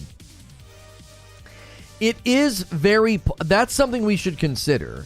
There is the possibility that they are attempting to fix, polish, or uptick the game. Thank you, Night Fury, over there for sending a gift on TikTok. I appreciate that. Can we really say that they quietly said old gen was out? That's been the only news I've come across about this game. Well, I'm not saying... No. The press is zeroing in on it, Derek. But the way that they announced it was extremely, quiet. It was, baked in as one line in a press release, one or two lines. They didn't come out in a big thing and, all on its own and say, hey, this game's no longer on old gen. It was extremely quiet. It was this one or two sentences. Now, of course, the press is zeroing in on it. The press is zeroing in on it and saying, wait a minute, you guys just kind of quietly said this. There's 30 million or so next-gen users in PC. The game will be lucky to do 1 million in its first month, says Eugene. By the way, Xbox gamers, this game is $70 on Xbox, not just PlayStation. Wait, this game is $70? This game has nothing to do with old gen can't do, so no, old gen's not holding it back. Wolby says, I have more hopes and expectations for Suicide Squad Kill the Justice League than this one. Suicide Squad Kill the Justice League feels like a Saints Row DC game, to me. It feels like it'll be funny and frivolous and kind of throwaway. Not in a bad way throwaway, just like those throwaway action movies in the summer. I think Suicide Squad will be fun, but I don't know. It feels like a DC Saints Row game. There's just something about it that made me feel like it's just sort of silly. And not that that's a bad thing, but I always have a hard time playing those games for very long. I'll wait for it to drop on Game Pass and still not play it. Should be fun. A fun pickup, put down game. Y'all tripping if you think old gen can do this? I mean, if I'm being honest, I do think there are elements that we're seeing in the combat with respect to what the characters look like and what the environments look like. I do think this game would run poorly on old gen. I do. Was he even choking that dude? Yeah, I don't know. A lot of the times it doesn't look like the character models interact that well. Rock said he's heading up. Suicide Squad is my bright light. Yeah, I don't think that game will be bad. I'm thinking game type wise, it'll just have that Dead Rising, Saints Row frivolity to it, just being real silly and irreverent, and nothing will feel weighty or serious with respect to combat, fighting, all of that. Not that that's a problem. I think those games do just fine. I think they should have made it clear that Gotham Knights is not in the Arkham trilogy. Yeah, I don't know how you do that. It doesn't have Arkham in the name.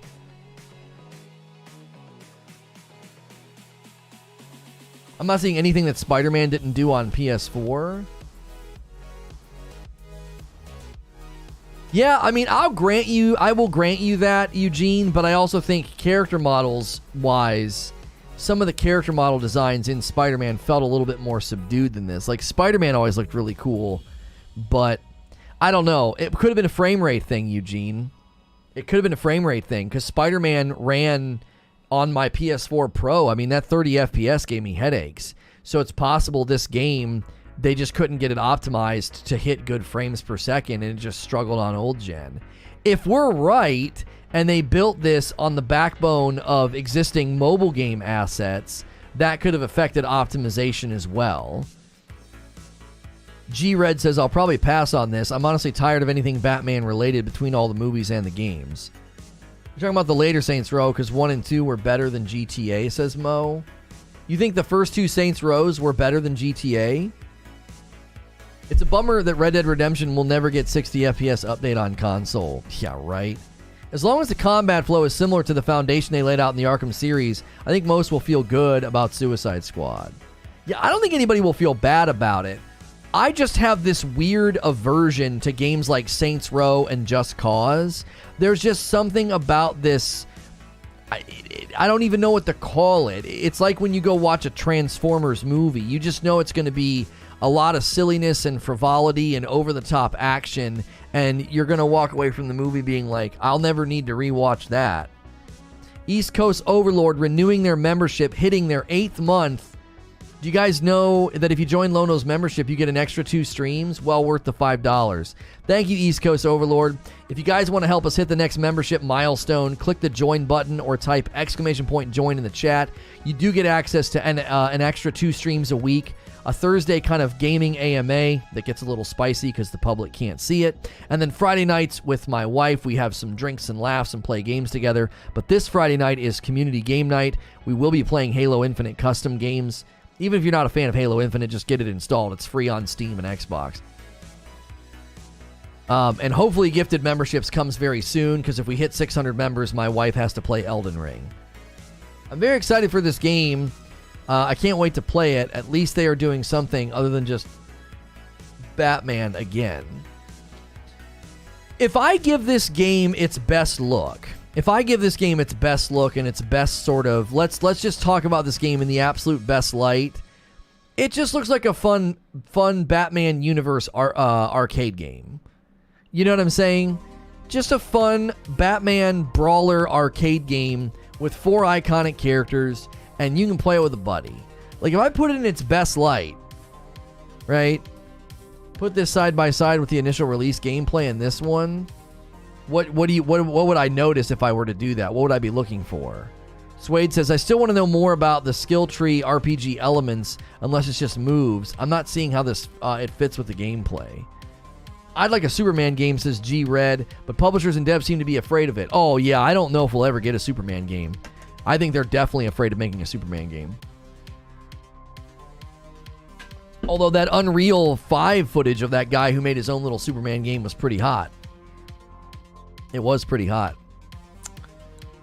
Who's going to be the first new member today, and who's going to be the first coffee order? If you are a coffee drinker and you've never had coffee with balanced acidity, this is not a sponsor. I'll let the game loop in just a second.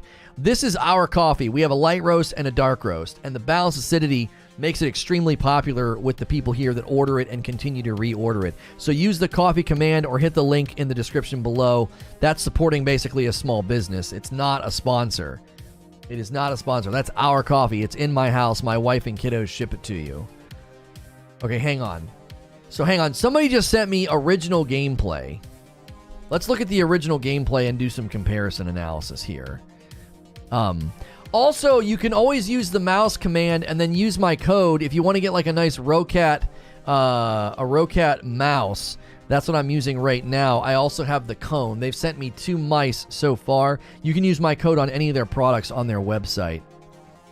I'm trying to work with them long term, and they're opening that up very soon. And the more we get that code usage, the better we'll look to them. All right, let's do this. Let's turn off overlays, and then let's turn off the controls. So this is the original footage that was released way back. So this is when the game first came out, or I'm sorry, it was like first announced, and they were showing off gameplay. So let's kind of compare and see if we can't see any differences in the gameplay. Rocat. Robin joined the session, it says up at the top. Okay. There's a whole lot of lightning going on. There's still a stiffness in the driving, which I don't necessarily think is a bad thing. I think I would rather take a little bit of stiffness than super, super loose.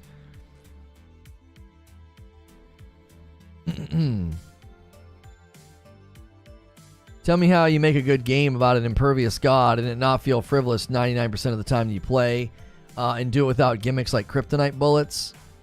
You don't need kryptonite bullets. You could do something to the sun. They could do something to the sun. They could like infect the sun with something. Maybe Lex Luthor figures out a way to mess with the sun's beams or rays, and it makes Superman weak, and Superman has to get stronger in other ways or something. I don't know. Is this open world? Yes. Okay, so we got a 10 on that guy. Okay, here she comes. Classic Batman takedown, like from the game. All right. So now she's going to come over here, do a kick. I don't understand. Does this look... Okay, she did she called in the bats for like a area of effect. It's protecting her and Robin. She feels more connected to the world. I don't know. She feels more connected to the world than the footage we've been watching this morning.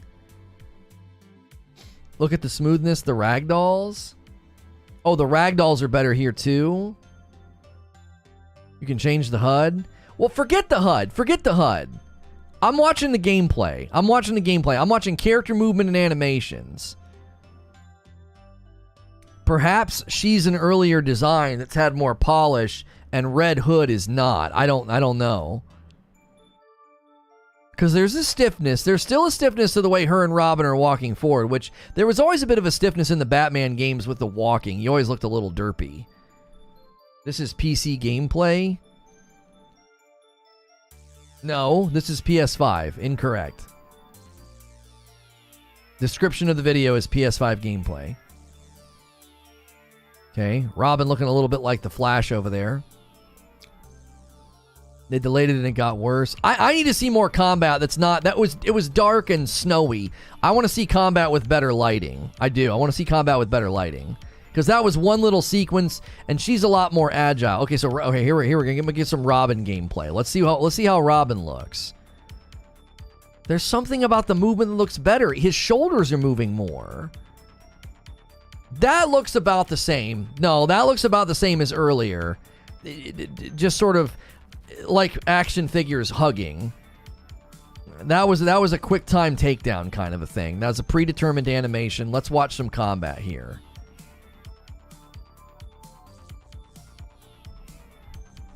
Okay. Yeah, he looks like he's responding to the hits a whole lot more.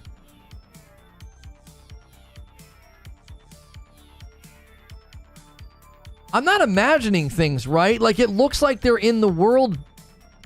It's still a little floaty. These games are always a little bit floaty. The previous Batman games would do that. I'm not going to knock them for the floatiness. The slide forwards and stuff. I'm not imagining the fact that it looks and feels more fluid. It's like they're reacting. And there's a cool combo. You could do those in Arkham as well. Nope, not imagining. It got worse. Yeah, it's like her animations and hits are connecting with the enemies and the enemies are responding. It doesn't have that Skill Up coined the phrase from Biomutant. It's like you're punching a pillow. It doesn't have that punching pillow effect where like you feel like you're not really impacting the world. It's undeniable that this footage is 1,000 times better than what we saw yesterday. The numbers bring back mobile game feels. Yeah, there's still elements of this game that has mobile influence. I mean, I'm still seeing that. I'm talking about the animations, the fluidity, the movement. This is how everyone got hyped. I wonder if her hair obviously ain't looking so great there, but I'm not gonna get nitpicky about hair in a game like this. How Red Hood looks like crap. Let's get to some more combat here. Hang on. We gotta do yep. Gotta do a booty check. Robin still has the best booty in the game. You gotta go back to one of the Batman games. Still has the best booty. Even better than Harley Quinn. Robin takes a cake. Best booty. Alright, here we go. Boss fight. Okay. She put some dot on him.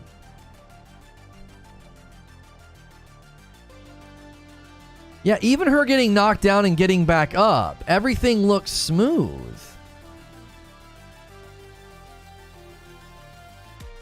There is still definitely mobile game influence. I'm not going to deny that. The attack timings, the visual cues, there is still very much some mobile influence here, 100%.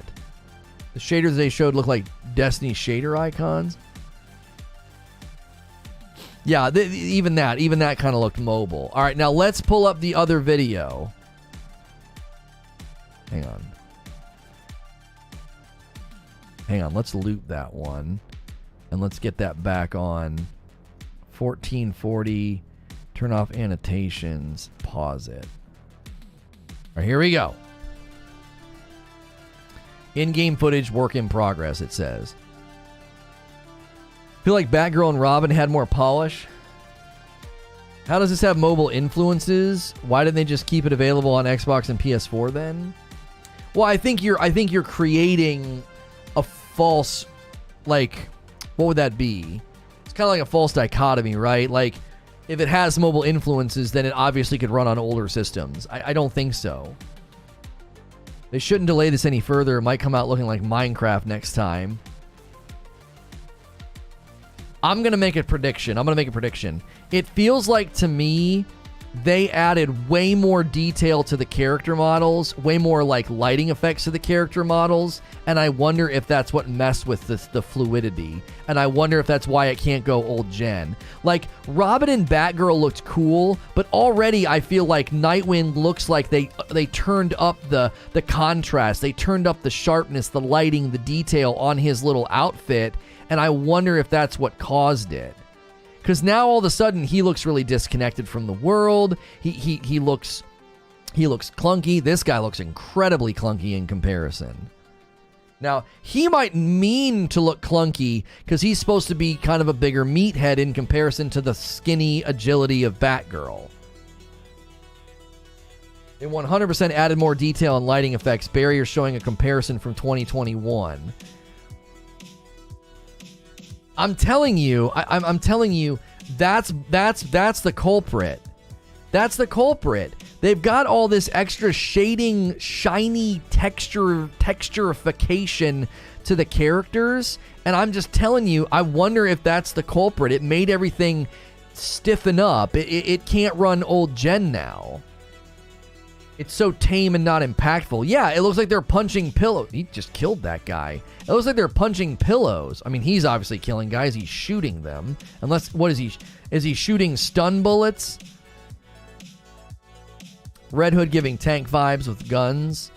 Less particles, says Peepo. Yeah, there's like less things going on in the world. I mean, I guess it doesn't always have to be raining and snowing, but yeah, it does seem like there's less particle effects.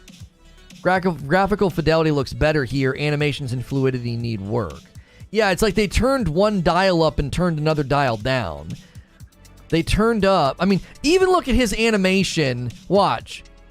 You see that? He skips an entire frame. He's Even this. This is like a predetermined. He's not bumping into anything. He's all by himself. And watch. He skips an entire frame of animation. See?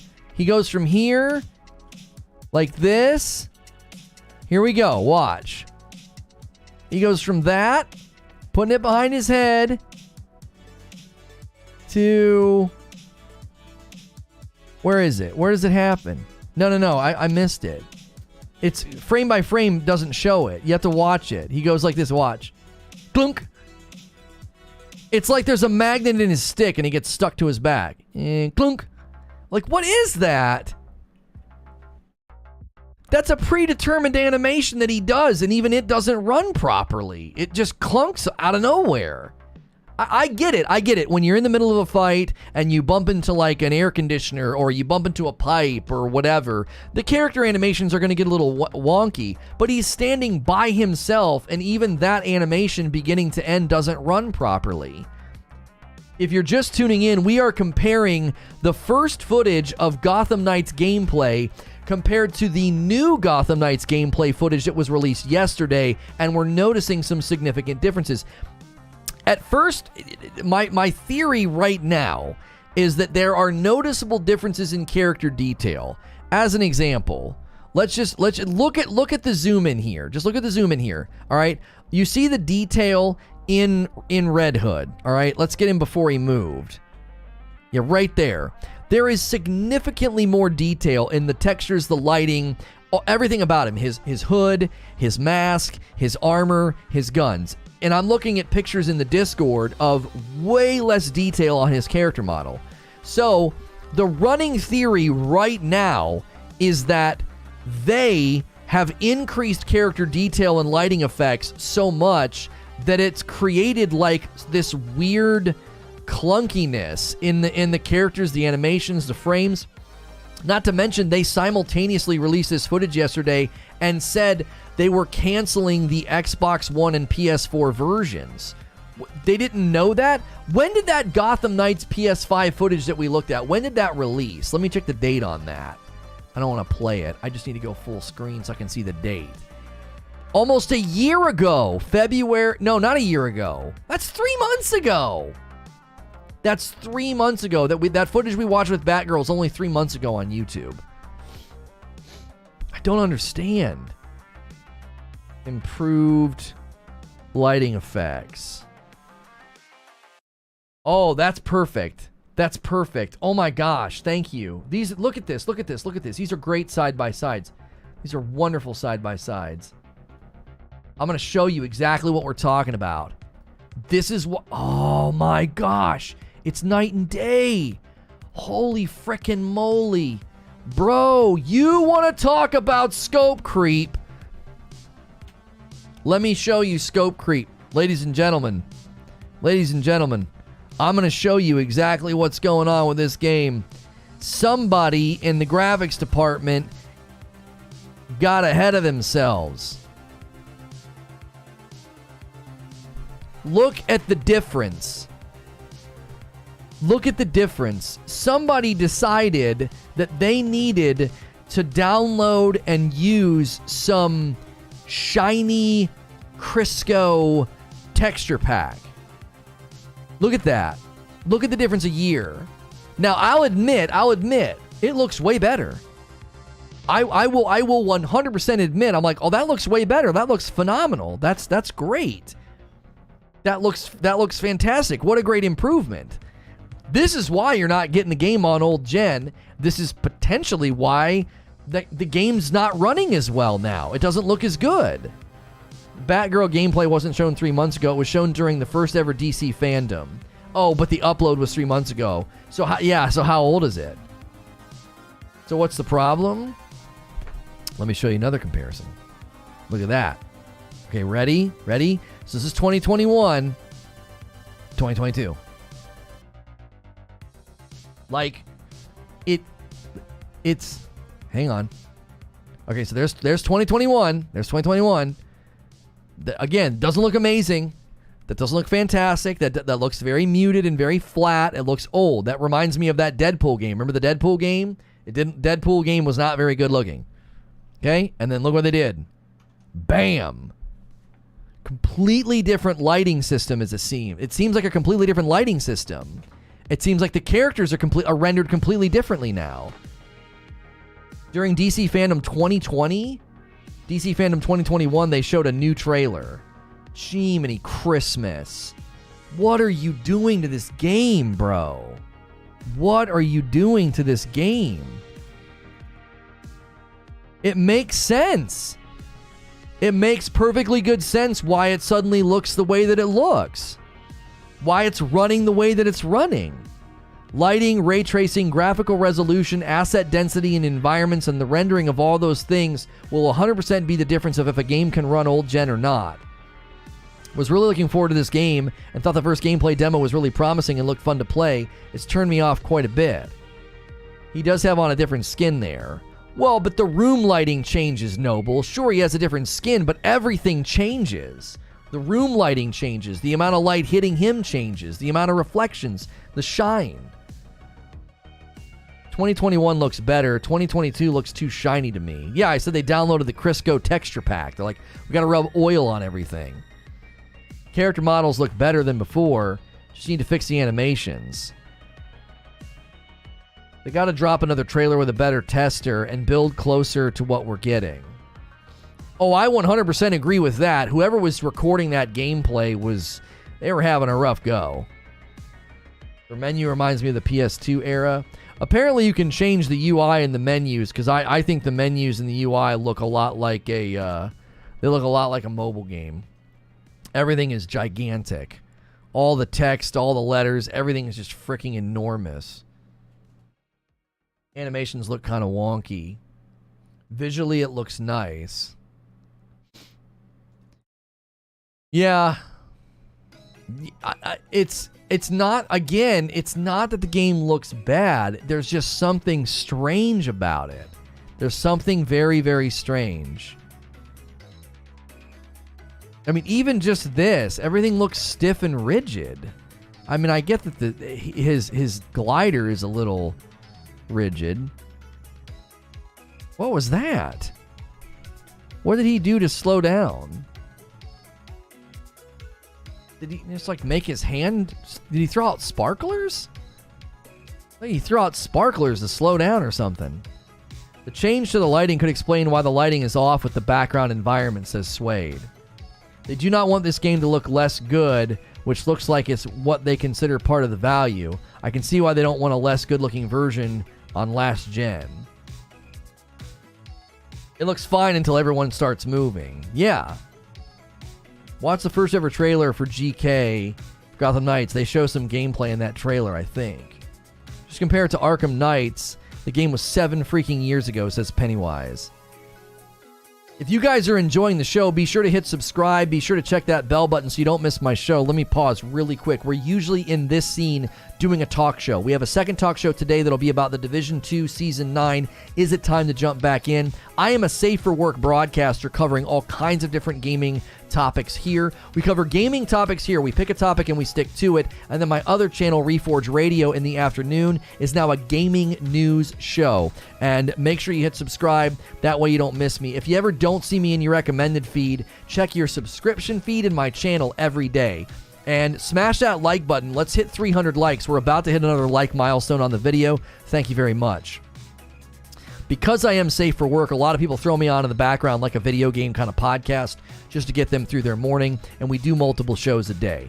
Basically, we start around 9 a.m. Eastern in the morning, and we go till about 4 in the afternoon. Looking forward to Reforge Radio, Lost Ark updates. Oh yeah, we can cover those over there now. Reforge Radio is great. Wait. Where's the guy's head at? Where's his head go?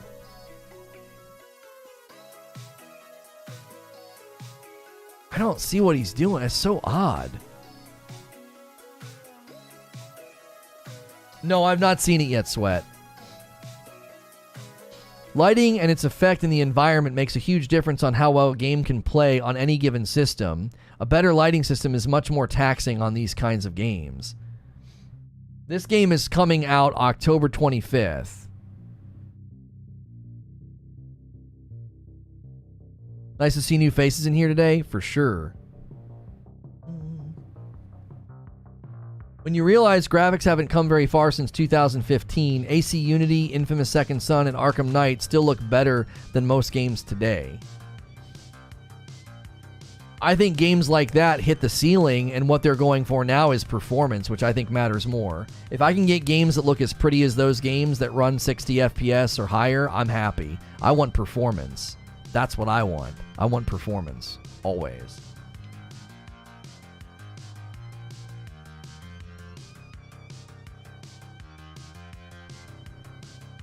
Maybe it needs a delay, TBH. We probably will see another gameplay trailer at Summer Fest. Hopefully they fix animations. Well, that's what we want to see. I want to see a response from them. Like, I want to see a response from them. Why does it not look like this? Let's get to the animation. All right, here we go. Why does it not look like this? What happened? What did you do? If it's just the lighting and the texture changes, then you got to tone all that down. You have to tone all that down. Look at the look, as someone pointed out, look at the fluidity of the ragdoll. She grabs him and wham, throws him. He actually seemingly interacts with the environment. The other scenes we saw, it just didn't look like that. That kick, that punch, that punch, that punch, more ragdoll, that punch, more ragdoll. And then she does an area of effect. Each punch seems to land. He seems to respond to each punch, and then the kick. It's like a different game. You think they changed the engine? I think they changed something at a fundamental level with respect to lighting and rendering, and it's jacked everything up. It's doing something to the animations and the frames. Let me throw out a theory. They have shadows here. Yeah, they did. They have shadows. Yeah. The shadows are there in the other footage, Eugene, but it's really inconsistent. It's like sometimes the shadows are there, sometimes they're not, right? So, let me throw out a theory. Let me just throw out a theory.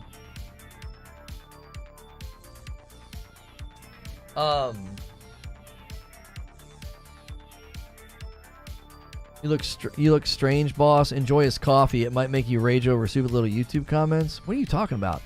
Anyway. This is my theory about what has happened with this game. My theory is that they increased detail, lighting, and texture effects on the characters, and they had to go with a lot more simplistic and trimmed down and rigid animations to maintain good performance. Does that make sense? So when you have a very fluid ragdoll-esque animation, or you have a very fluid character movement and motion, that requires a lot of frames of animation. If you go back and look at the old games, there are fewer frames of animation in the character's movement, which makes them look sort of like a stop motion sometimes, or like a flip book. And that's my theory. My theory is that they made it really difficult on the game engine itself to do the character animations, so they trimmed them all down. They removed frames, or they went with very simple... Think about it like this. When they're building a simple punch animation and they're testing it out, it's probably very basic. And then they add to it as they go to make it look fluid, to make it look real, to make it look almost like it's been mocapped. And that requires a significant amount of more processing power, more frames to the animation, more stages to the animation.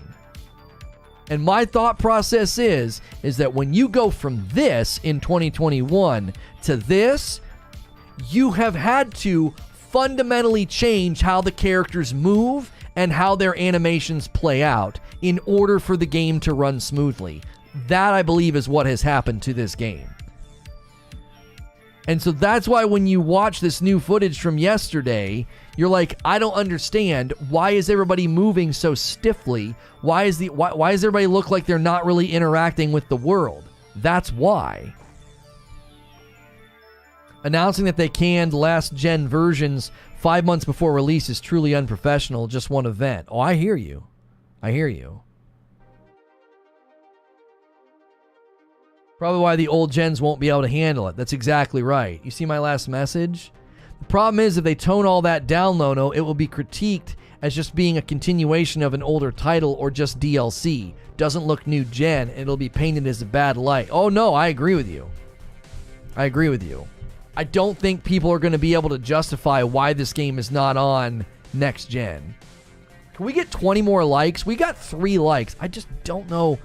We're getting put on some kind of a non-login hopper. If you're watching on YouTube and you're not logged in and you're enjoying the content, do me a favor and log in and subscribe so you don't miss my talk shows throughout the week. We are usually in this scene here, breaking down all kinds of gaming news. We'll be breaking down Division 2 Season 9 as our second show today. We might get into some Elden Ring gameplay depending on how the Division stream goes. And also when you're logged in, you can smash the like button. That helps the video. That helps YouTube know that people are enjoying the show. So you mean the current gen consoles can't handle this game with fluid animations? No. Let me explain my theory again, broader too. I don't think the engine can run smoothly with what they have done. So when they increased all these character lighting effects and textures to make him look cooler, even the smoky texture effects that's like coming off of him, when they did all that and they increased all that, you can clearly see from 1 to 2 years ago how much they've changed what the characters look like. When they do that, the character has to be animated and move and function in the world in a way that looks good. And my thought process is the engine is essentially struggling to do that well, so they trimmed down all the animations and made them a lot more simplistic and a lot less fluid. Yeah, they're charging $70 for this game, by the way. $70 game, by the way. Did they announce last gen and are walking it back, or are they clarifying now? I don't think they would have need to clarify. Let me see if I can't find the press release on it to see how they phrased it.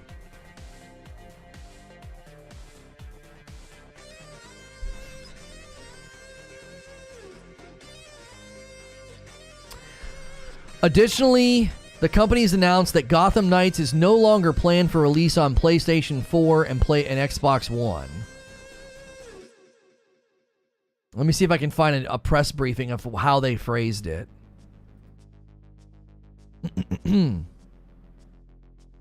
They said they did this to provide players with the best possible gameplay experience. The game will release on Xbox One X and S, PlayStation 5, PC, and will not be available for PlayStation 4 and Xbox One consoles. Hang on, they announced it back in August of 2000. Let me go back to the original announcement.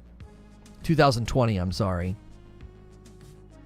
In 2020, they said Gotham Knights is coming to PlayStation 4, PlayStation 5, Windows PC, Xbox One, Xbox Series X next year. It'll be playable solo or co-op, Warner Brothers said in a news release. So yes, this game in a news release was originally announced for those older consoles. Yes, that is correct.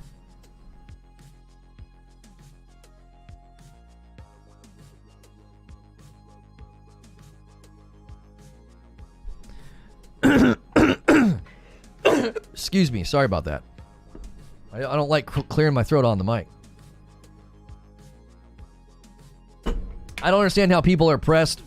The current gen consoles are getting games after 4 years of them being out. I feel like they should put old animations back and downgrade the graphics a bit. They probably don't want a cyberpunk issue. Oh, no. I 100%, listen, if you if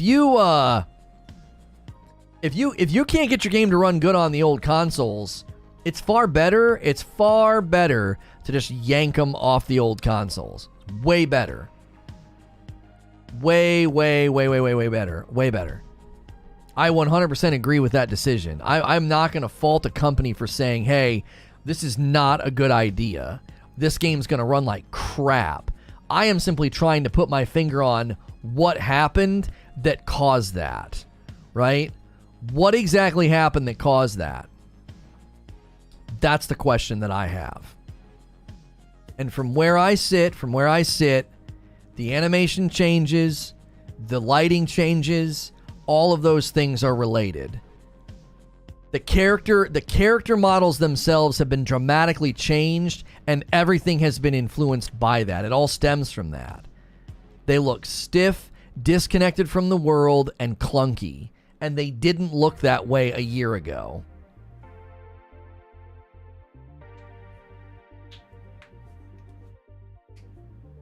There's no way it was intended to release last year on next gen only. No. Like I said, it feels like scope creep. It feels like they basically, somebody got it in their head that we can make the character models look better. And we'll do this, and this. And they start doing that, and they probably notice a huge dip in performance on old gen. They also probably start noticing a huge dip in performance at an engine level. They're like, it just isn't running as smoothly. So what do? They start to simplify the animation. They start to remove frames from the animation. They start to make everything feel a little bit more stripped down and simplistic, less ragdoll, less fluidity, and that helps the game run better. How are they holding them back? This looks atrocious. If you're talking to me, I'm not saying that the old gen consoles are holding them back. What I'm saying is they tried to increase graphical fidelity on the character models, and in so doing, the game probably wasn't going to run well on the old gen. It's essentially what happened with Cyberpunk. Cyberpunk starts doing this, that, and the third, and all of a sudden they realize, oh my gosh, this game's going to run absolutely horrid on old gen, and they just do it anyway. Oh, you were talking to somebody else. Okay. I know that I spoke as if it was being held back. I want to be clear. I do think the old gen consoles are holding certain games back. Yes, I actually think that is true. Food and everything else has gone up, but gamers are so entitled about game prices that the $70 games better look amazing and play amazing. Otherwise, it's a ripoff. Yeah, I don't think you're going to get people to bite. I think the price point's going to murder this game. I'm going to tell you right now. The price point combined with what we've seen is going to absolutely murder this game. It's not going to do well. Their sales projections are going to be awful. $70 game, it needs to be at the level of the new Wolverine and new Spider-Man and the new God of War, like what those games are going to look like next gen. And keep in mind, you can buy God of War Ragnarok on old gen, but like when Wolverine comes out and when Spider-Man 2 comes out, they'll be next gen only titles, and people will say, well, it's worth the 70. There is no way this game sells well at 70. The price point and dropping PS4 and Xbox Series X will kill this release. Yeah, this I can't see this being a profitable endeavor. The whole aspect of this seems extremely worrisome. Extremely worrisome.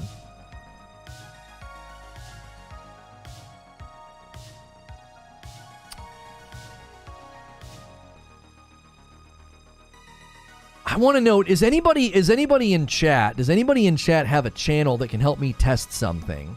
I want to subscribe to your channel or give you redirect permissions and see if you can redirect to me. Have they broken redirect completely? I checked on all my channels this morning and did multiple tests. I suddenly redirect back to being like, you don't have redirect privileges. It's like, what happened? So you're saying they started mass production of PS5 and Xbox Series X in 2018. They didn't even start designing those consoles then. Production started in 2020. Dev kits were available in 2019. Production of the actual consoles hardware started in 2020? Are you sure about that? Crucible Coliseum. Yes. I want to see something, Wolvie. That'll work. Okay. Oh shoot, it took me to your personal channel. Hang on.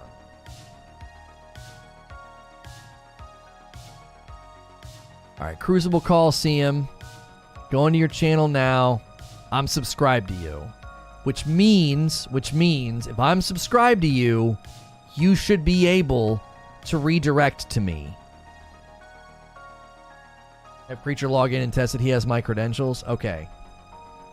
Yeah, Creature, if you go to Wolvie's channel, if you go to Crucible and just schedule a test stream, you can delete it afterwards. Schedule a test stream and see if you can redirect to me. See if it will let you do it. I don't know if he can see the dashboard, though. He has to be able to see the background dashboard. I think redirect is... I want to see if redirect is broken just for me and my channels, or if it's broken site-wide. Video games used to be art and dreams, and now they're commercial products. They used to be made by developers who wanted to create something awesome. Now it's all about business and money. I mean, I don't think it's ever not been about business and money. I think there's very few games in the history of video games that are that pure. I think you have a very, doe-eyed, idealistic, rose-colored glasses view of the history of video games. I think, you know what I mean? Oh yeah, sure. Creature isn't doing anything. LOL, let's play. Oh, I mean, if you're working on something, don't worry about it. I just tested it this morning, Creature. I couldn't redirect from updates. I couldn't redirect from any of the channels to this channel, and I can't redirect from this channel to any other channels. I want to see if it's our channels or is it YouTube. Did YouTube break the feature, or are our channels jacked up? Because I reached out to YouTube support today, and they were no help. They were like, try incognito and resetting your computer. I'm like, oh my gosh, okay. I got one of those helpful tutorial readers.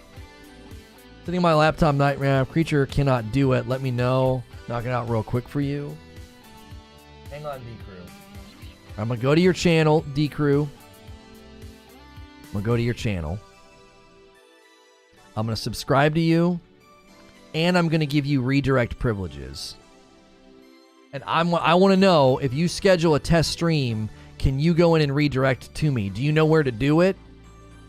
Do you know where to do it, D-Crew? All right, you're both subscribed to and in my redirect list. So if you schedule a stream, do you know where to go to do it? Okay, Creature says I'm doing it. I want to have D-Crew try it as well. See if you can redirect. I've given you permission, and I'm live. Suicide Squad looks better. Suicide Squad does look better. This game looked better a year ago. This game looked better and ran better a year or two ago.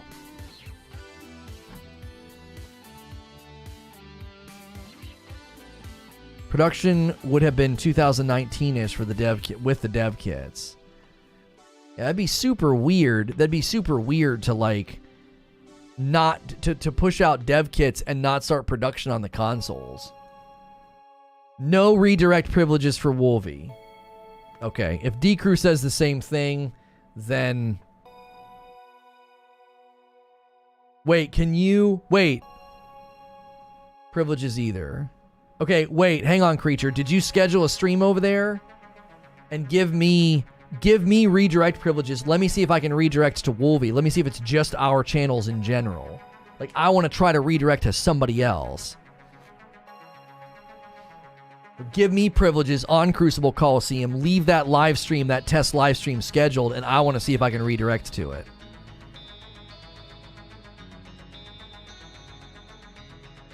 Mass production's totally different thing. I remember Ocarina of Time being 80 when it came out. Game prices have an interesting history. I'm sure the Batgirl footage wasn't rendered in the full game world, so they could have made it look as good as it possibly could.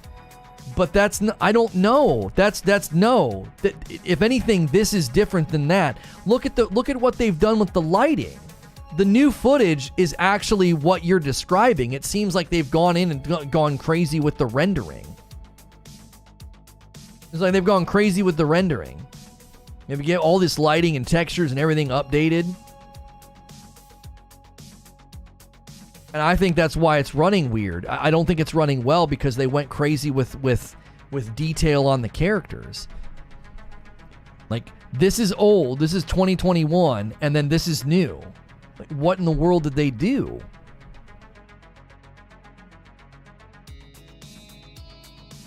Oh, I'll try to. Oh, I got a little back pop, not a big one. Little back. No, Mama, I'm okay. N64 games were not 80; they were 50. There was a version of Ocarina that came with something, didn't it? Maybe that's why he bought one for 80. Maybe it was like a collector's or something. Okay, you're in Wolvie's list. Okay, and you have a stream scheduled for him? Do you have like an upcoming stream scheduled? I can't see it. So I don't have a hyperlink. All right, let me see. It will not allow me to redirect, says D-Crew. Okay. All right, let me try something. You said no? Oh, well, if you don't have anything scheduled, I won't be able to do it. You have to do a test. How did you test redirecting to me, Creature, if you didn't schedule a stream? Yeah, D-Crew can't redirect to me either. So the feature's broken after a couple of days, unless it's just broken on our channel. We need two completely separate channels to test it. Because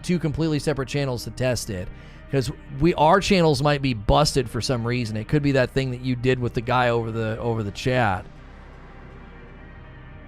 When I go to that first step, it didn't work, so why schedule?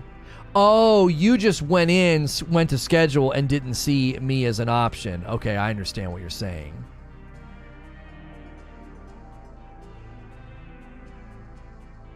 Our channels are not busted. I just try D-Crew to redirect to CC. Yeah, something like that. It's YouTube. Their crap doesn't work when it's new. It worked and then it stopped. That's so odd. Here, let's go to the footage that looks better.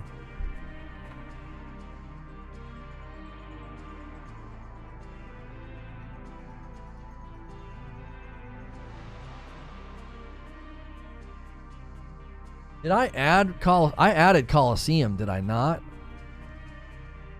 Or did I add D-Crew? I'm fairly certain I added Coliseum. No, I didn't add Coliseum. It was just from channels I subscribed to. But that should make it work. So frustrating. Why you gotta ask if I'm already playing the game? I already pre-ordered it. You talking about our poll? Let's take our poll. The poll's 50-50. 668 votes. Gotham Knights release date. Will you play it? 50-50.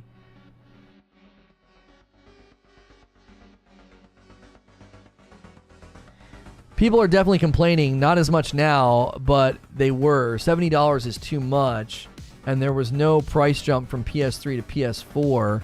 They're obviously going to complain.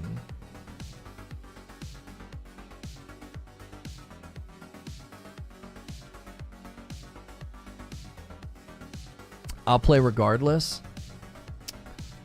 Who are you supposed to tweet at when stuff like this doesn't work? They're usually really quick to respond. Hey, they've been really quick lately to respond to people.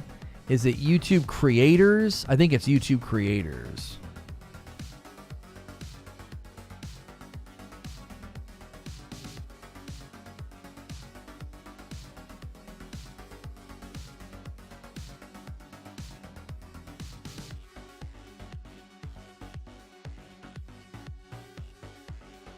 Said, hey, YouTube creators, any word on why redirect between channels has stopped working?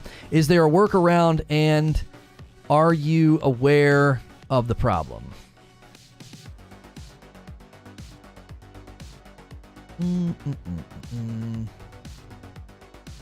Send now. All right.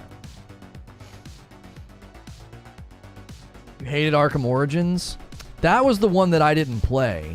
That was the one that I did not play.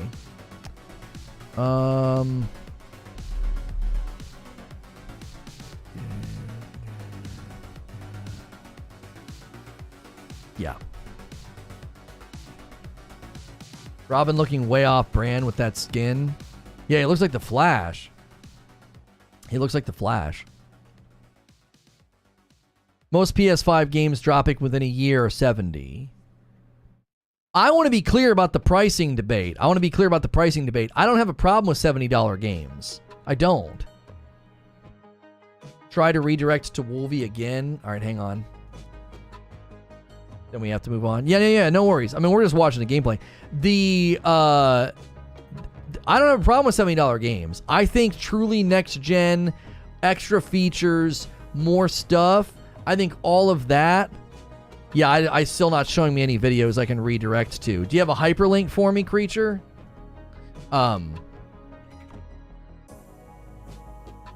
If you're truly adding more stuff, if you're adding more stuff to your game, then yes, I am totally willing. To do it. I'm willing to spend the extra money. It's his Red Robin outfit, Lono. I'm not knocking the outfit. I'm just saying that it looks goofy. Not goofy. I'm saying he looks like the Flash. Yeah, I don't have redirect privileges to Coliseum. Yeah, I even pasted the hyperlink in. Okay.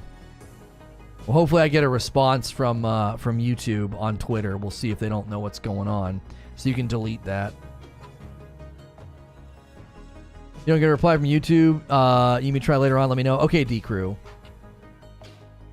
Like, I don't have a problem with the $70 game. If you actually go up and you increase features and you increase the game's performance fidelity, if you make the game better, if my PS5 version of the game has all this extra stuff in it, I'm totally fine spending the extra $10. I'm here to tell you right now that this game for an extra 10, I just can't see people being like, oh yeah, this is a $70 game. Now, if it looked like this still, maybe. But it doesn't look like this anymore.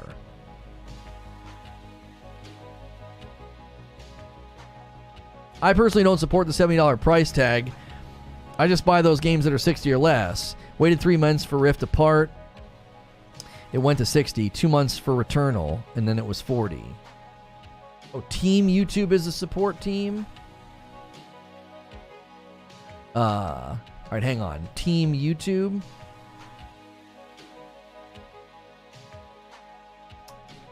I'm following them. All right, hang on. Let me do it again.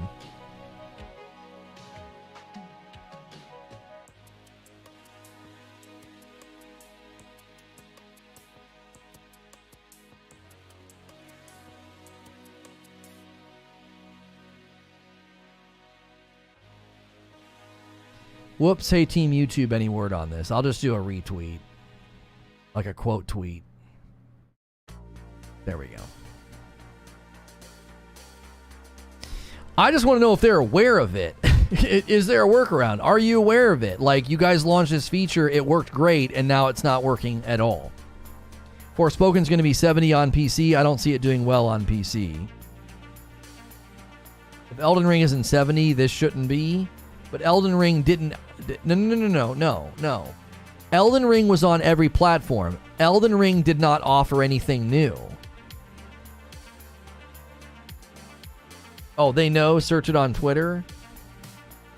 Did Elden Ring do anything? So I think we need to be clear about something. Let me make my case and make myself a little bit more clear. I'm not being clear because I'm distracted by the redirect thing. Let me restate my case. The reason that Elden Ring doesn't need to be $70 is because the version of the game is the same everywhere. It's the same everywhere, okay? So the version that you play on your PS4 and your PS5 or your Xbox Series One and your Xbox Series X, they're basically the same game with the exception of like performance and like foliage. That's it, okay? When I see a game that has added all these extra features, they spent extra time, bandwidth, and resources to make the game do a bunch of new next-gen stuff. 3D audio, better lighting, better cinematics, haptic feedback, instantaneous load time. If they do all of that, I am willing to spend the 70. Why? Because I'm buying a next-gen game. I'm not just buying another video game. So Elden Ring didn't do any of that. If there would have been a version of Elden Ring on the PS5 that had instantaneous load, 3D audio, haptic feedback, and, I don't know, improved lighting or something, I would have spent 70. I wouldn't have hesitated to spend 70 for the extra features. I ranted about this the other day. If you don't support the industry doing better things, if you don't support the industry doing cooler things for your games and your consoles, I mean, then why, if you don't support it, then why would they continue to do it? Why? There's no reason. There's no reason for them to continue to do it. If the community is basically like, yeah, we're not doing this. We're not supporting this. We think the extra $10 is bunk. We think it's a giant ripoff. Everything else. Well, yeah. Why would we bother spending time and resources on it? Why would we do that 3D audio? Why would we do that haptic feedback? Now keep in mind, this footage and this fight, I think, really shows off just how much better the game looked when they first debuted it. This is early footage of the game. Her animations look way more fluid and way more connected to the guys. The ragdoll effects, all of it looks better. There is still a stiffness. Watch how she turns here. Okay? There is still a stiffness, but it's not nearly as pronounced. As a PC player, I disagree with that, but I also bought a $1,500 GPU that still hardly does ray tracing well. I don't think people are looking at this in the realm that I'm looking at it. I'm looking at it in the realm of, if they're adding all this extra stuff, all these extra features, they're spending more time on the game to make it really, really good, really, whatever. Like, let's say your PC can do something that other PCs can't, and they push out this amazing update that lets you tap into like 4K textures and some new lighting thing that's only possible on your video card. If they charged you $10 for that, that would be 100% legitimate, because it's something that they specifically designed for your game. I'm sorry, for your system. That's why it's worth it. Like, this doesn't exist on PC. Because on PC, they just design the game with a spectrum of performance, and then you get to enjoy the better performance on your rig because your rig is really strong, and then that's the end of the matter. Like, that's all there is to it. They don't typically do this on PC. They're not like, hey, we spent a bunch of extra development time on this insanely awesome texture pack, and we want you to really enjoy this, for free. They typically don't do that. But if they came out and did that, they'd have every right to charge for it. They'd have every right to charge for it. If they came out and said, hey, we're glad you're enjoying our game. We just spent the last 6 months working on a 3D audio 4K texture pack update so that if you want your game to look and run better, you can. You can do it. And it's $10. And you'd be like, oh, I don't like that. Well, tough. Don't buy it then. You know what I mean? It's that simple. I think redirect is 100% broken. I can't even redirect to my own dadgum videos. They've completely broken redirect. It got broken sometime yesterday. I can't even schedule. I've scheduled the next stream on this channel. Oh, no, there it is. There it is. Save, edit, customization, edit that. Okay. They've not completely broken it. I can at least redirect on my own channel. I was like, are you freaking kidding me? Okay. They at least haven't broken that. Love how every time I refresh the dashboard, I have to re-pop out the chat. That's my favorite. It's my favorite thing to do right now. There we go.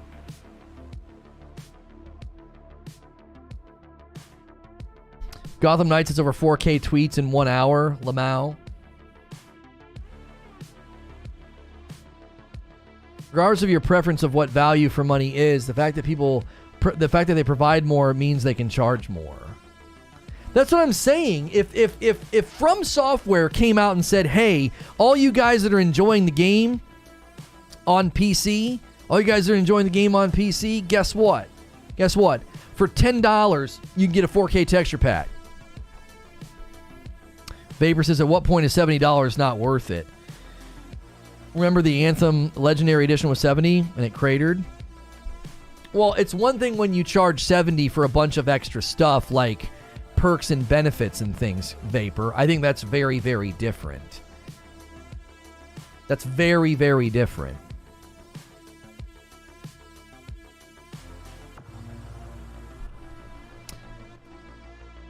Would you pay an extra $10 to play your games on PlayStation 5 at 60 frames a second?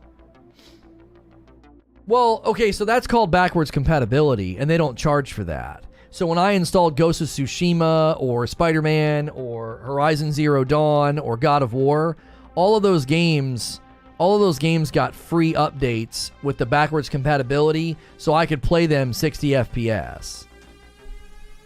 Okay, so that was free. Going from 30 to 60 FPS in my mind is not the same as them saying, we hired a team to do 3D audio. We hired a team to work on haptic feedback. We hired a team to improve and render cinematic lighting for the gameplay, like in Horizon Forbidden West as an example. Right? As an example, Horizon Forbidden West has, incredibly increased, awesome, super dope lighting that they had to go in and create and do all that. And so for me to spend $10 more there, I'm totally fine doing that. That's something that they spent extra time working on. Something people don't understand is, in that scenario, you are not buying a game and they just slapped an extra $10 on it just to mess with you. You're buying more. You're buying more. You're getting more stuff. I want you to go to a car lot right now. And I want you to say, okay, this car is $18,000. and this car is $20,000. I don't understand. They're the same model. And they'd be like, oh, well, this one has side impact airbags, and this one has, like when we were shopping for our van a couple of years ago, the differences between the models. Exact same model vehicle when you look at it, but one has all these extra features. Guess what? I have to pay for those features. If you wanted a car back in the day, right? Back in the day, there were cars that had power windows and cars that didn't. Same model. You look at the car from the outside and you're like, it's the same dadgum car. Why am I spending more on this one? Why is it a couple $1,000s more? It's got power windows. It's got a stereo in it. I'm sorry, it has a CD player instead of just an AM FM radio. You're getting more features, so you pay more. It's that simple. Go into any other industry and be like, I know I get more features, but I don't want to pay for them. Bad analogy is bad. Make an argument instead of a condescending observation. Bad analogy's bad, lol. Make an argument. That's not an argument. That's just a condescending observation. How is that a bad example? They put more features in the game. There's more features in the car. How is that? That's not a false equivalency. That's exactly what it is. On the surface, it's the same game.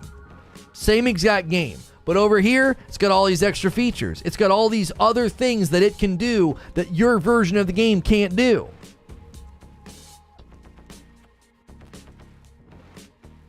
Same thing with my motorcycle having ABS. It ran me $400 more bucks. The haptics are equivalent to force feedback on rides on Disney and Universal. It adds immersion. I don't know what that is, but it's amazing. The haptics feels great in games. It adds another layer of immersion.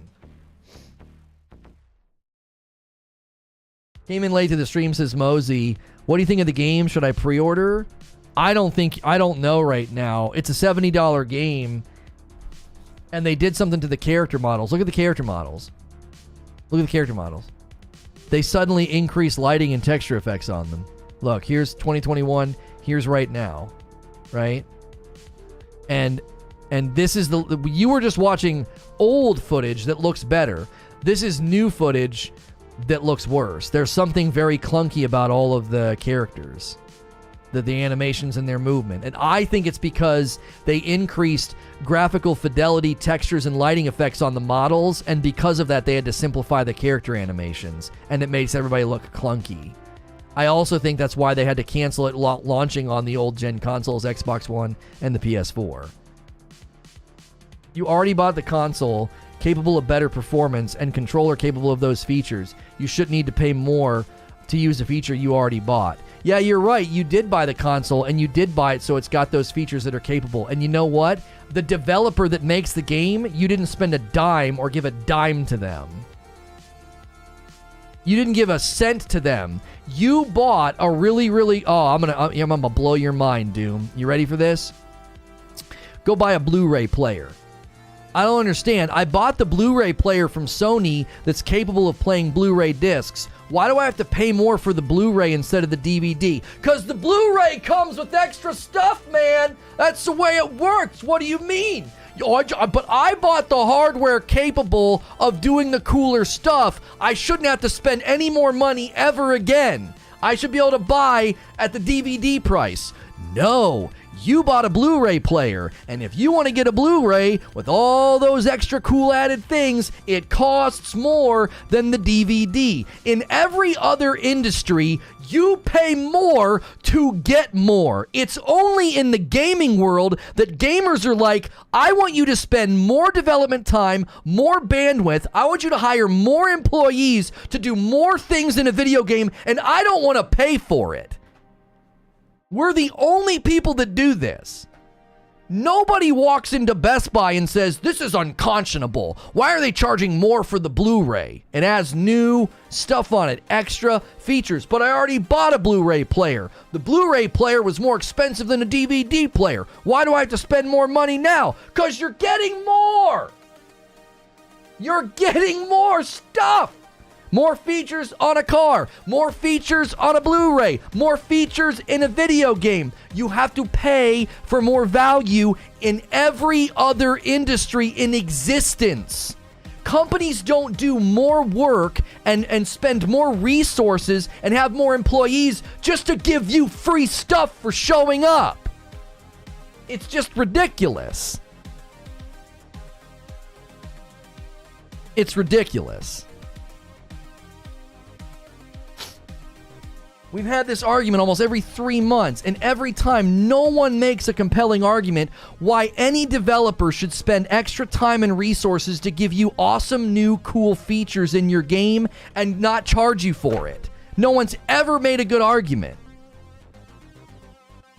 Like all these awesome new video cards on PC, if a developer spends a bunch of extra time tapping into lighting, textures, and all this extra stuff, and only people with that video card can benefit from it, they have every right to charge you for that if they want. Why? Because they made something.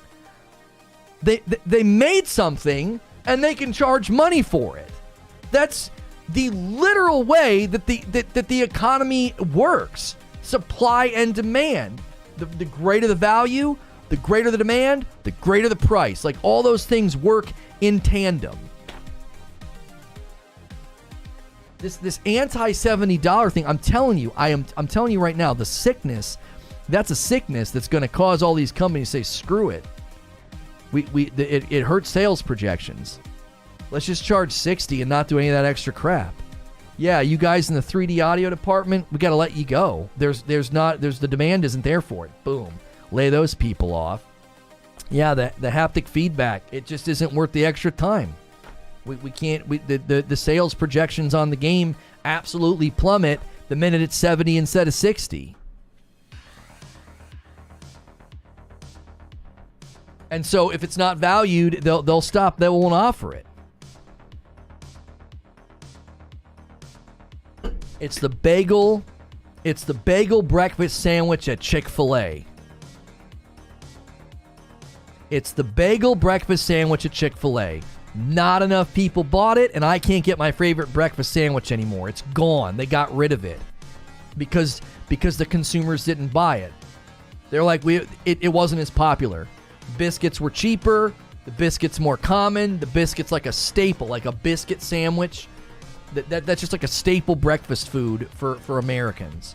And so the bagel sandwich just didn't get enough, so they got rid of it. It's just freaking heartbreaking. Absolutely dadgum heartbreaking. I tried to convince so many people to get that sandwich because it was the best. If you tasted that sandwich, you know what I'm talking about. And you were probably as devastated as I was.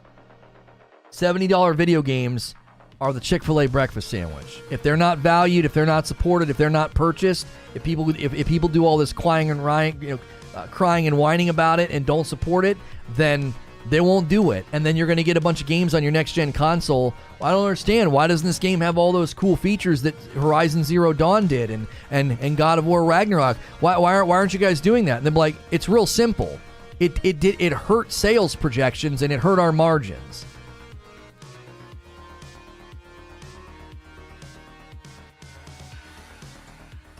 It's not a sickness. People see how ridiculously high revenue and sales are for these devs and publishers already. They don't see the need to increase cost.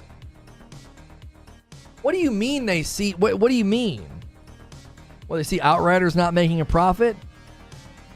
Any research into the industry shows that the industry is actually kind of not healthy because of the razor-thin margins on video games, because the budgets are so enormous and the deadlines are so incredibly stringent because the publishers want to recoup on their investment. What are you talking about?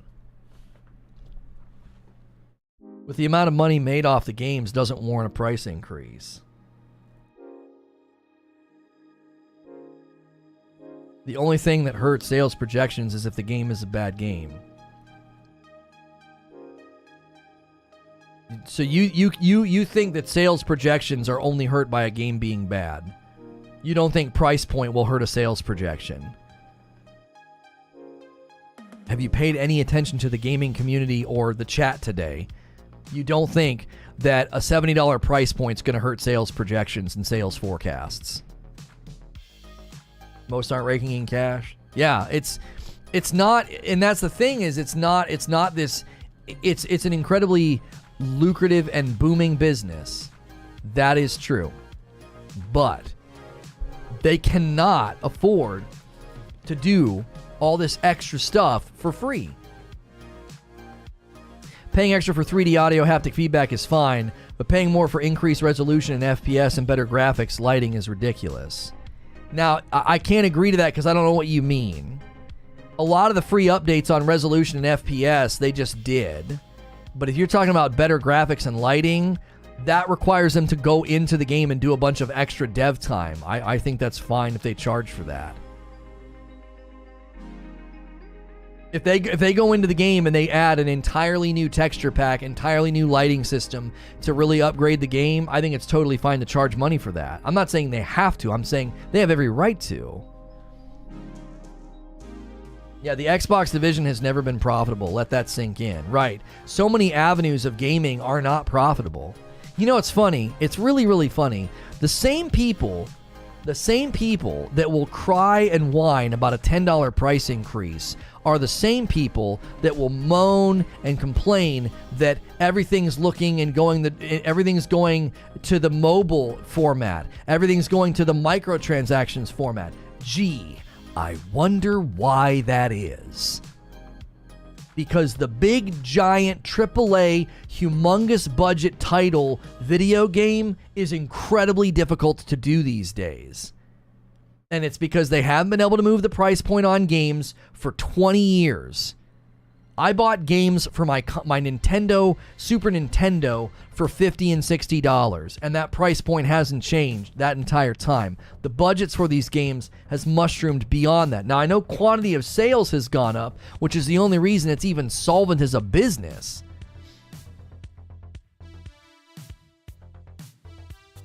So if you're going to look at the industry and feel like everything's going to mobile, everything's going to microtransactions, everything's going to nickel and diming the customer, it's like, well, yeah, because the industry is sick. The industry is not profitable for many games, and so they have to come up with completely new funnels of monetization and cost recoup. Or they'll cry there's no innovation in the industry and that all the games look the same year to year. Right. Yeah, like, nothing's better. Nothing looks better. Everything looks the same. Everything looks old gen. Where's all the new features? Why is there so many microtransactions? Why is everybody going to mobile now? Why is every company launching a mobile game? Well, because that's where the dadgum money is. You penny-pinching console gamers don't compare at all to mobile game funnels. So yes, that's where they're going. And yes, they're jamming microtransactions into your games because the console world has shown itself to be one that's extremely unwilling to pay more money for games. Incredibly unwilling. Subscription models have almost never gotten off the ground on console with the exception of like Final Fantasy.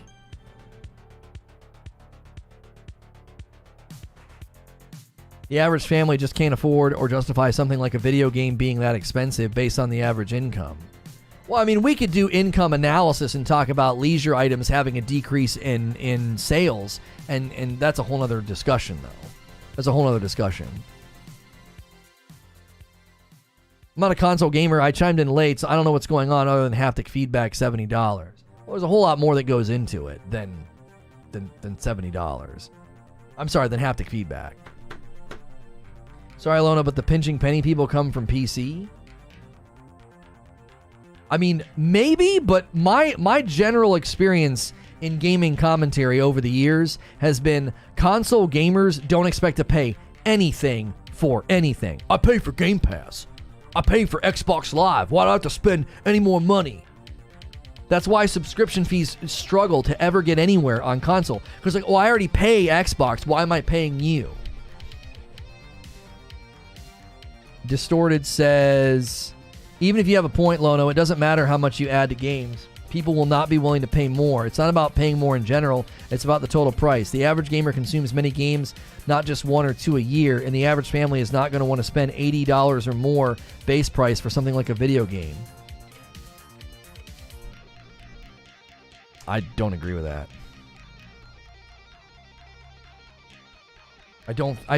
Any of the gaming families I've interacted with, that just simply isn't true. They spend an absurd amount on video games every month. I don't know where you're coming from on that. Yeah, the younger generation seems to garner around the free-to-play models, and they tend to play them a lot. So, but this idea that, like, families can't afford the 70 or the 80, I don't know. I'm not going to comment on the current economic situation and how people don't have enough money to spend on certain things, but in general, gaming families spend a ton on gaming. You know, they got the credit card attached, they're buying skins, they're doing all the stuff. As more people get the new consoles and experience the new features, the higher price will be less of a pearl clutch for more people. I think that's probably true over time, Vorian, but I am concerned that at every turn, people are acting like that extra $10 is just an absurd thing. There are kids who steal parents' cards for microtransactions. Right. Was Outriders not profitable because of the 40 price point or because of Game Pass? Outriders wasn't 40, was it? We already discussed that. I don't want to go back to that. I support games I enjoy with my money, says Matasbo. Full price game, no problem if it helps the dev create better games. Thank you for renewing your membership and you just hit your 7th month, man. Welcome back, Matasbo.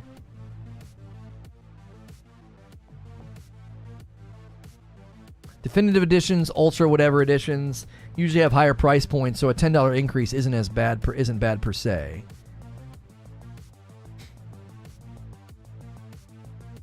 Outriders was 40 at launch? The issue is it's not $10 here in the UK or the EU. We've been screwed. We've had a 40% increase from £50 to £70.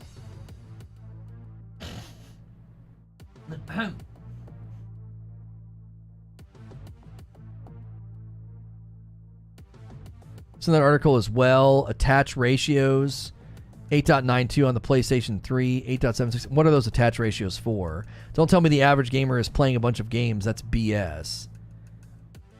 Yeah, they buy a handful from what that's saying. They're spending 5 here, 20 here, 60 there, but paying 80 just to get your foot in the door will not go over well.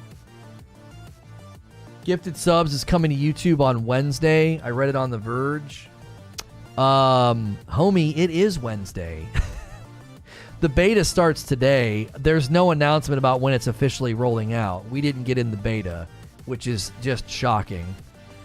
Truly shocking. We just hit 500 members. We're incredibly faithful and consistent stream. We were ripe for that feature as a beta. I'm extremely disappointed we didn't get in.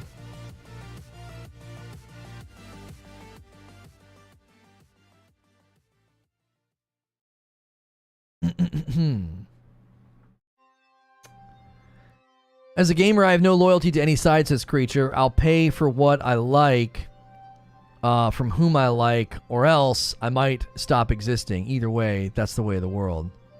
Problem is, everybody wants something for nothing, says Quiet Shy over on TikTok.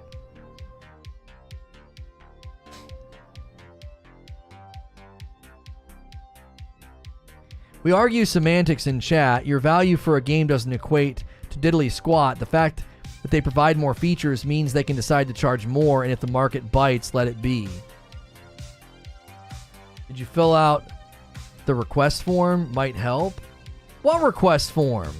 I didn't know you had to request to get into betas on YouTube. Gifted Subs request form?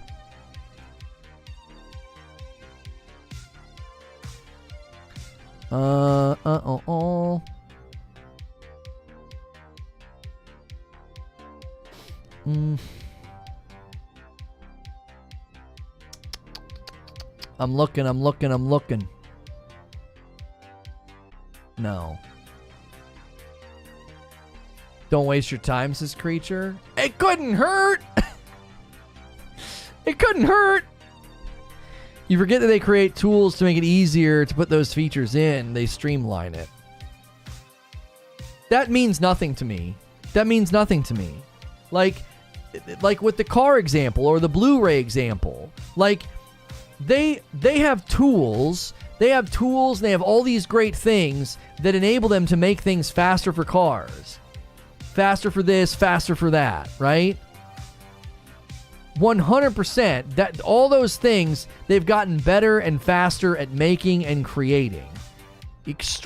But does that mean they can't charge money for it? That doesn't make any sense.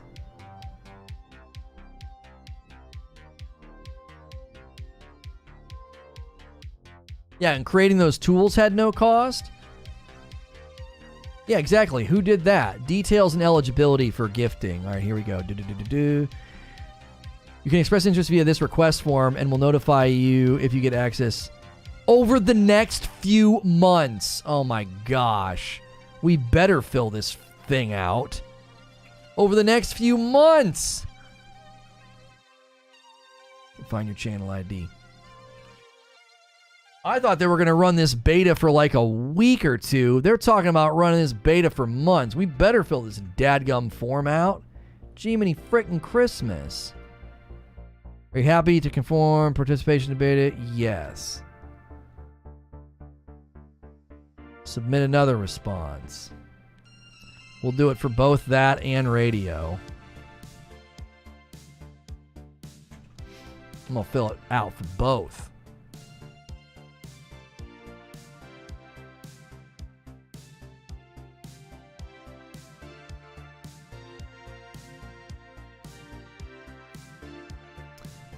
Okay. Submitted. We'll see. Waste of time. They're not going to run it for months. That's their standard language. Really? Do you remember when we saw the redirect thing on our side creature and they said it was probably because there was like a beta or an alpha running for that feature? They were probably running it quietly. We saw that for literally months in the UI. The redirect language in our UI was like that for months before the feature was rolled out. I don't know.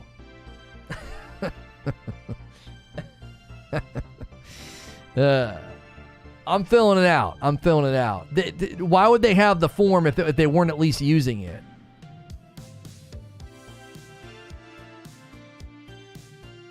There'd be no reason to have the form. Those forms are useless. It's the same forms that I use when I sign up to be a part of those calls I've been on. What do you mean? Where do you draw the line between something being an extra feature for more money and it being a new expected standard? Or can they just keep perpetually adding features and charging more and more for the rest of time? I don't think it's something that you would do for an infinitude. I don't think it's something that you do for an infinitude. I think it's something that you say, okay, here's the new standard price for this console. Like, I think that if you're pushing back against this concern and worry that, like, what's good, Zubair? That, like, someone's going to say, oh, hey, well, now I've added this feature, and now I've added that feature, and now I've added this feature, and now I've added that feature, so our game's $95 now. I'm not talking about an itemized list for every game that releases. That's not what I'm saying. There's clearly a bunch of new things you can do on the PS5. There are new things you can do that you need people to develop for. 3D audio, haptic feedback, zero load time, and there might be one more. There's all these things that you can do now, and you need people to code for that. You need people to spend time working on that. And then that becomes the standard. Well, we can add $10 to the price, sales projections, couple million sales. Add that $10 on there, that's pretty good. That's a great way to recoup that cost, justify this division, justify this little team here that works on this or works on whatever. So the idea that, like, they're just gonna keep doing it and keep doing it and keep doing it. It's like, there's only so many things they can do on the PS5, for example. And if they tap into all those things, I'm fine for paying more. Elden Ring's a great example of a game that could have easily sold for more. I think Elden Ring's an example of some games 100% exceed the $60 price point on their own. Not through features, just purely through value add, right? It's not a feature thing. It's just the value of Elden Ring is insane. Mo says it's an update. No, it's not. That is so disingenuous. It is not an update. No, it's new stuff. It's not an update. They're new features. Take your car to the shop and say, hey, I would like you to take the factory stereo out, and I want the CD player that the other model has. And I don't want you to charge me for it. It's just an update. It's just an update. No, it's a new feature. It's new parts and pieces of the car. It costs money. You're getting a different product. It's the DVD to the Blu-ray. You can't compare it to a manufacturer car? Sure you can. I can walk onto a car lot.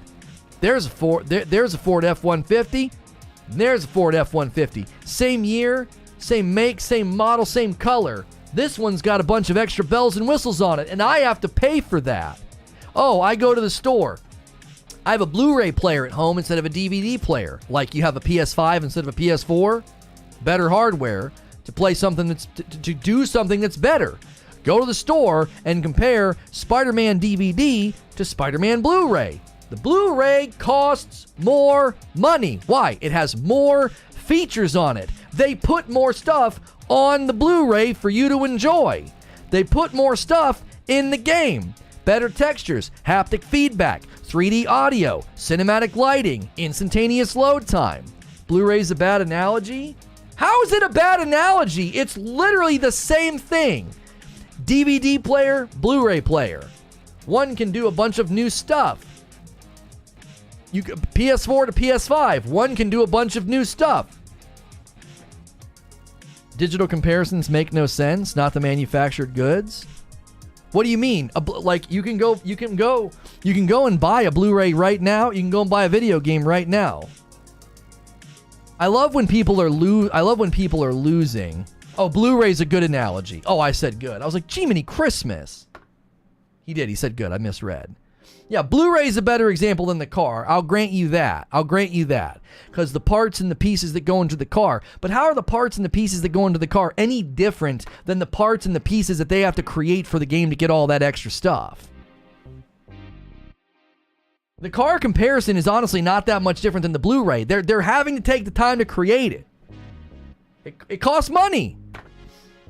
Finally, an analogy I can relate to, being a diesel mechanic. Yes, a new radio with better features is a new part, not an update. Still, it's a physical part, yes, that costs what? It costs manufacturing hours to build it. It costs resources to buy the materials. How exactly do you think all these features get in these games? Like haptic feedback and 3D audio. You think they pay some guy named Dave to push a button? Hey Dave, yeah? Can you add 3D audio to this game? Hang on a second, boss. It's in there. I turned it on. Hey Dave, yeah. Can you add haptic feedback to the game? Yeah, hang on a second. I'm just eating a sandwich. I can do this with one hand. Click. It's in there. Haptic feedback's in there. It's no different. It requires people to work. Software to be paid for, used, updated, exercised, man hours, labor hours. It's billable hours. You're paying for more stuff. You're paying for more stuff. Isn't the new audio on Xbox free? I have no idea. That doesn't mean it needs to be free everywhere else. Just because Xbox does something for free doesn't mean other platforms have to do it for free. Fazoli's gives you free breadsticks. Okay? Go to the Italian restaurant down the street and ask for free breadsticks. And they'll be like, no, we have an Italian chef that we flew in and he makes his dad's famous breadstick recipe. No, we're not giving you the free breadsticks. Our entire economic structure is different than Fazoli's. If you want Fazoli's free breadsticks, go to Fazoli's.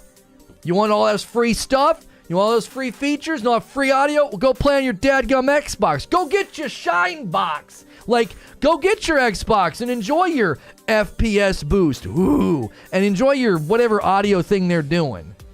I don't care. Dolby Audio costs a year subscription.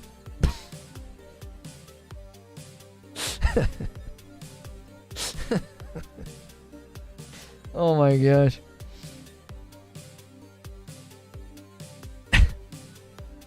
Jiminy Christmas, man.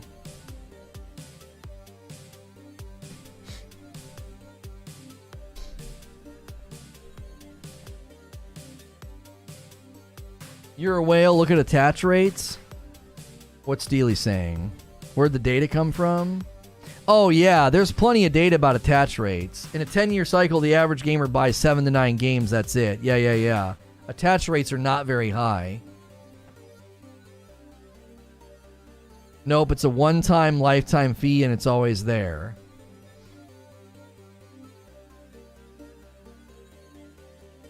I don't care if it's free. I don't care if it doesn't cost money. I don't care if Phil Spencer comes to your house and gives you a hug and a pat on the bottom and says, enjoy that free Dolby audio. I don't give a frick about that. Just like I wouldn't go into some restaurant and expect to get free breadsticks just because Fazoli's does it. Who cares? That's Microsoft's value funnel, giving you a bunch of stuff for free. And look at what it does. Look at the type of consumer that you've become. Analyze your expectations and how you look at the market. Look at what Microsoft's doing to the market. Look at your expectations. Look at the way you enter this conversation. It's always the same thing. It's always the same dividing line. Every time. The Microsoft guys are like, none of this should cost anything. I am shocked. I am shocked and startled that people that are on the platform that gives you everything for nothing thinks that nothing should cost money. Like, it wouldn't shock me, somebody who's like an everyday patron of Fazoli's being just bewildered at the lack of free breadsticks in the 5-star Italian restaurant. Like, I just don't understand. Like, it's always this dividing line. Every time we've had this discussion, the Microsoft guys go on this tangent about we get the FPS boost for free, and I paid for Dolby one time. I shouldn't have to pay any extra money. Great. Stay on your Xbox, and I'm going to keep funneling money to the PS5 ecosystem because it's better. I'd much rather funnel money and revenue into the Sony ecosystem than Microsoft's. Because as much as I love my Series X, and as much as I think the Xbox Game Pass is a phenomenal value, I don't want to funnel any more money into that ecosystem at all. I'd much rather funnel money into the Sony ecosystem. And we're going to report on that this afternoon on Reforge Radio. $300 million being reinvested. Is it 300 million or billion? Which number is it? I can't even remember. I'm so fired up. Is it 300 million or 300 billion? 300 million. $300 million of reinvestment in their studios. I would much rather invest money in that ecosystem than this ecosystem of gimme, gimme, gimme, gimme, gimme. I'm not paying a dime for anything. I don't want to support that ecosystem. I think it's terrible for the future of games. You're going to get a bunch of diluted, over microtransactioned mobile game crap on an ecosystem that gives you way more than it should for $0. I don't want to help that ecosystem at all. Yeah, go to Fazoli's. Go to Fazoli's. You watch the amount of first-party titles come out of Microsoft over the next 10 years compared to the amount of first-party titles coming from Sony, and then compare their quality value and the review scores and the awards. Just do it. Watch for the next 10 years. Watch the trajectory that Microsoft is putting themselves on. They're on the Netflix road, like Creature's saying.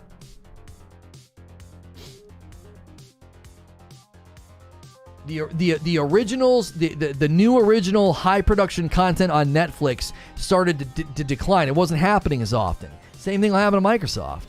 It's not tenable. Ain't nothing to watch. They already beat Sony last year. How'd they beat Sony last year? They sold less. How many times do we have to look at those charts? They didn't beat Sony last year at all.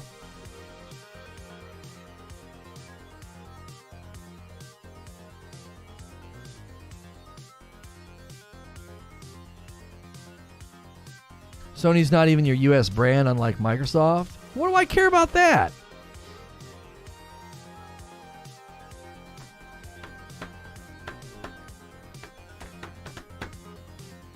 I funnel money into both ecosystems, by the way. They had better games. Oh, whatever. I have a Series X, I have Game Pass, and I have a PS5. I do. And every time we have these debates about spending more money for more quality, the dividing line, it's always Microsoft versus Sony. Every frickin' time. We've seen plenty of full-price games going down in quality and micros out the wazoo, so it's going to happen either way. Might as well save money as a consumer then. Nah, man, I'm dropping the biggest bomb I can on every game that comes out on Sony's platform. Give me the ultimate edition, tickle my eardrums, make my eyeballs tingle, $80, $90, $100. I don't give a frick. I don't care. I'm giving them as much as I can to support whatever it is they're doing. I'm not doing a $10 save loophole. I'm not going to wait for a sale. I'm not going to complain about an extra $10. I'm going to shove money into that ecosystem because it feeds me some of the best games I've ever played. What have I gotten from Xbox's ecosystem in the last 5 years? What? A super disappointing Halo. Money, yeah, take my money, Sony. That's the gift. Every time, take my money. I've not touched a game of your property since I've gotten a PlayStation that has disappointed me. It hasn't happened yet. I'll become the biggest Sony whale that I can. Why? Because it feeds me what I want. It feeds me what I want. That's what I want. I want excellent, highbrow, award-winning games. And if you're going to keep giving me that, then I'm going to keep giving you money. And an ecosystem that gives me little free indie titles here and there, that's dope, but Steam can do the same thing for me for the most part. Well, I guess they're not free. Game Pass has its value, but I'm not going to start funneling money into that system. I'm not buying full-price games on Xbox unless I absolutely have to. Like Starfield, yeah, I'll buy it. I will. But I'm not buying games on that platform unless I absolutely have to, because I don't think that ecosystem is good long-term for us. Gritter with a renewal hitting a 15-month milestone. Exactly, Lono. I have a Series X now, and that's what I've been telling my friends about its ecosystem. Netflix of gaming does not serve gaming.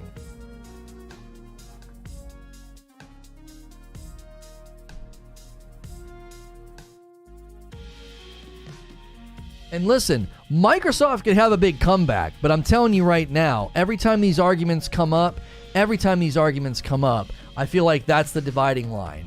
The minute somebody gets in that ecosystem of free, freebie, everything is free. All I have to do is pay this monthly fee, and then everything becomes free. The minute you get in that ecosystem, you enter these debates with this odd disposition. I'm like, what the frick? What is happening? Why do you have all these expectations? You can see the evidence of what it's going to do to the gaming world and the gaming ecosystem. You can see it in these discussions. Every time.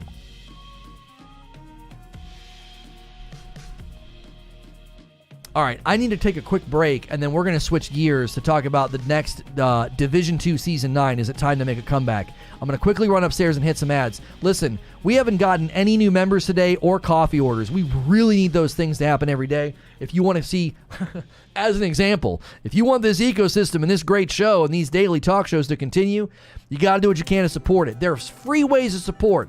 Be here every day. Make sure you're subscribed with the bell button. Smash that like button. Go to the next shows with us when we do multiple shows a day. We always do multiple shows a day. And if you can, consider getting some coffee or a membership. That's a huge way to keep this ecosystem going. All right, I'll be right back. Don't go anywhere.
Oh. Okay. Okay.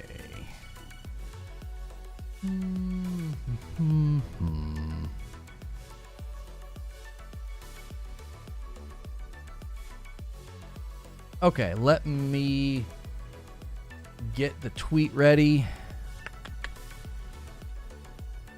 Do that.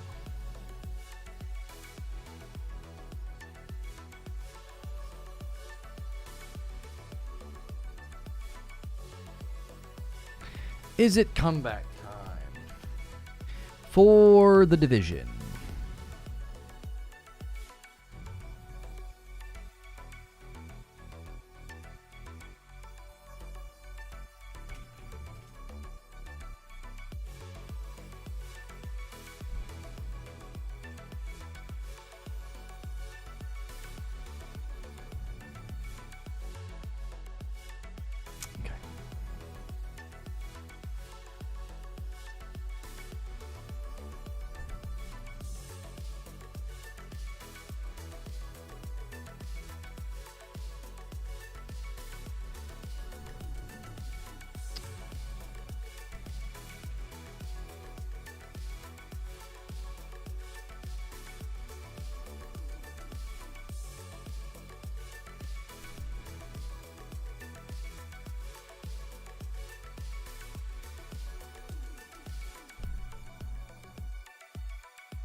Okay, loop.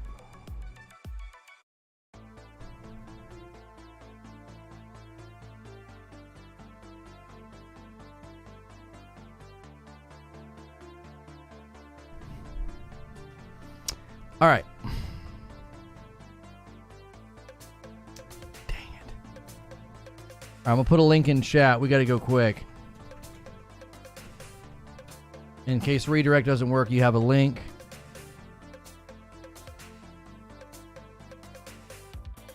Hey, thanks for clicking on the video. This is going to be another episode of Reforge Gaming talking about The Division 2 Season 9. Is it time to jump back in? We're considering jumping in tomorrow, May the 12th, when this new season starts. We're hearing that there is a pretty significant update and sort of comeback moment happening for the game, and we are considering jumping in. We are definitely considering this idea of, they did this once in the Division 1. I'm going to outline everything that they're doing in the Division 2 Season 9 right at the beginning of this video, so that way you can make up your mind on whether or not you think it would be a good game to jump into.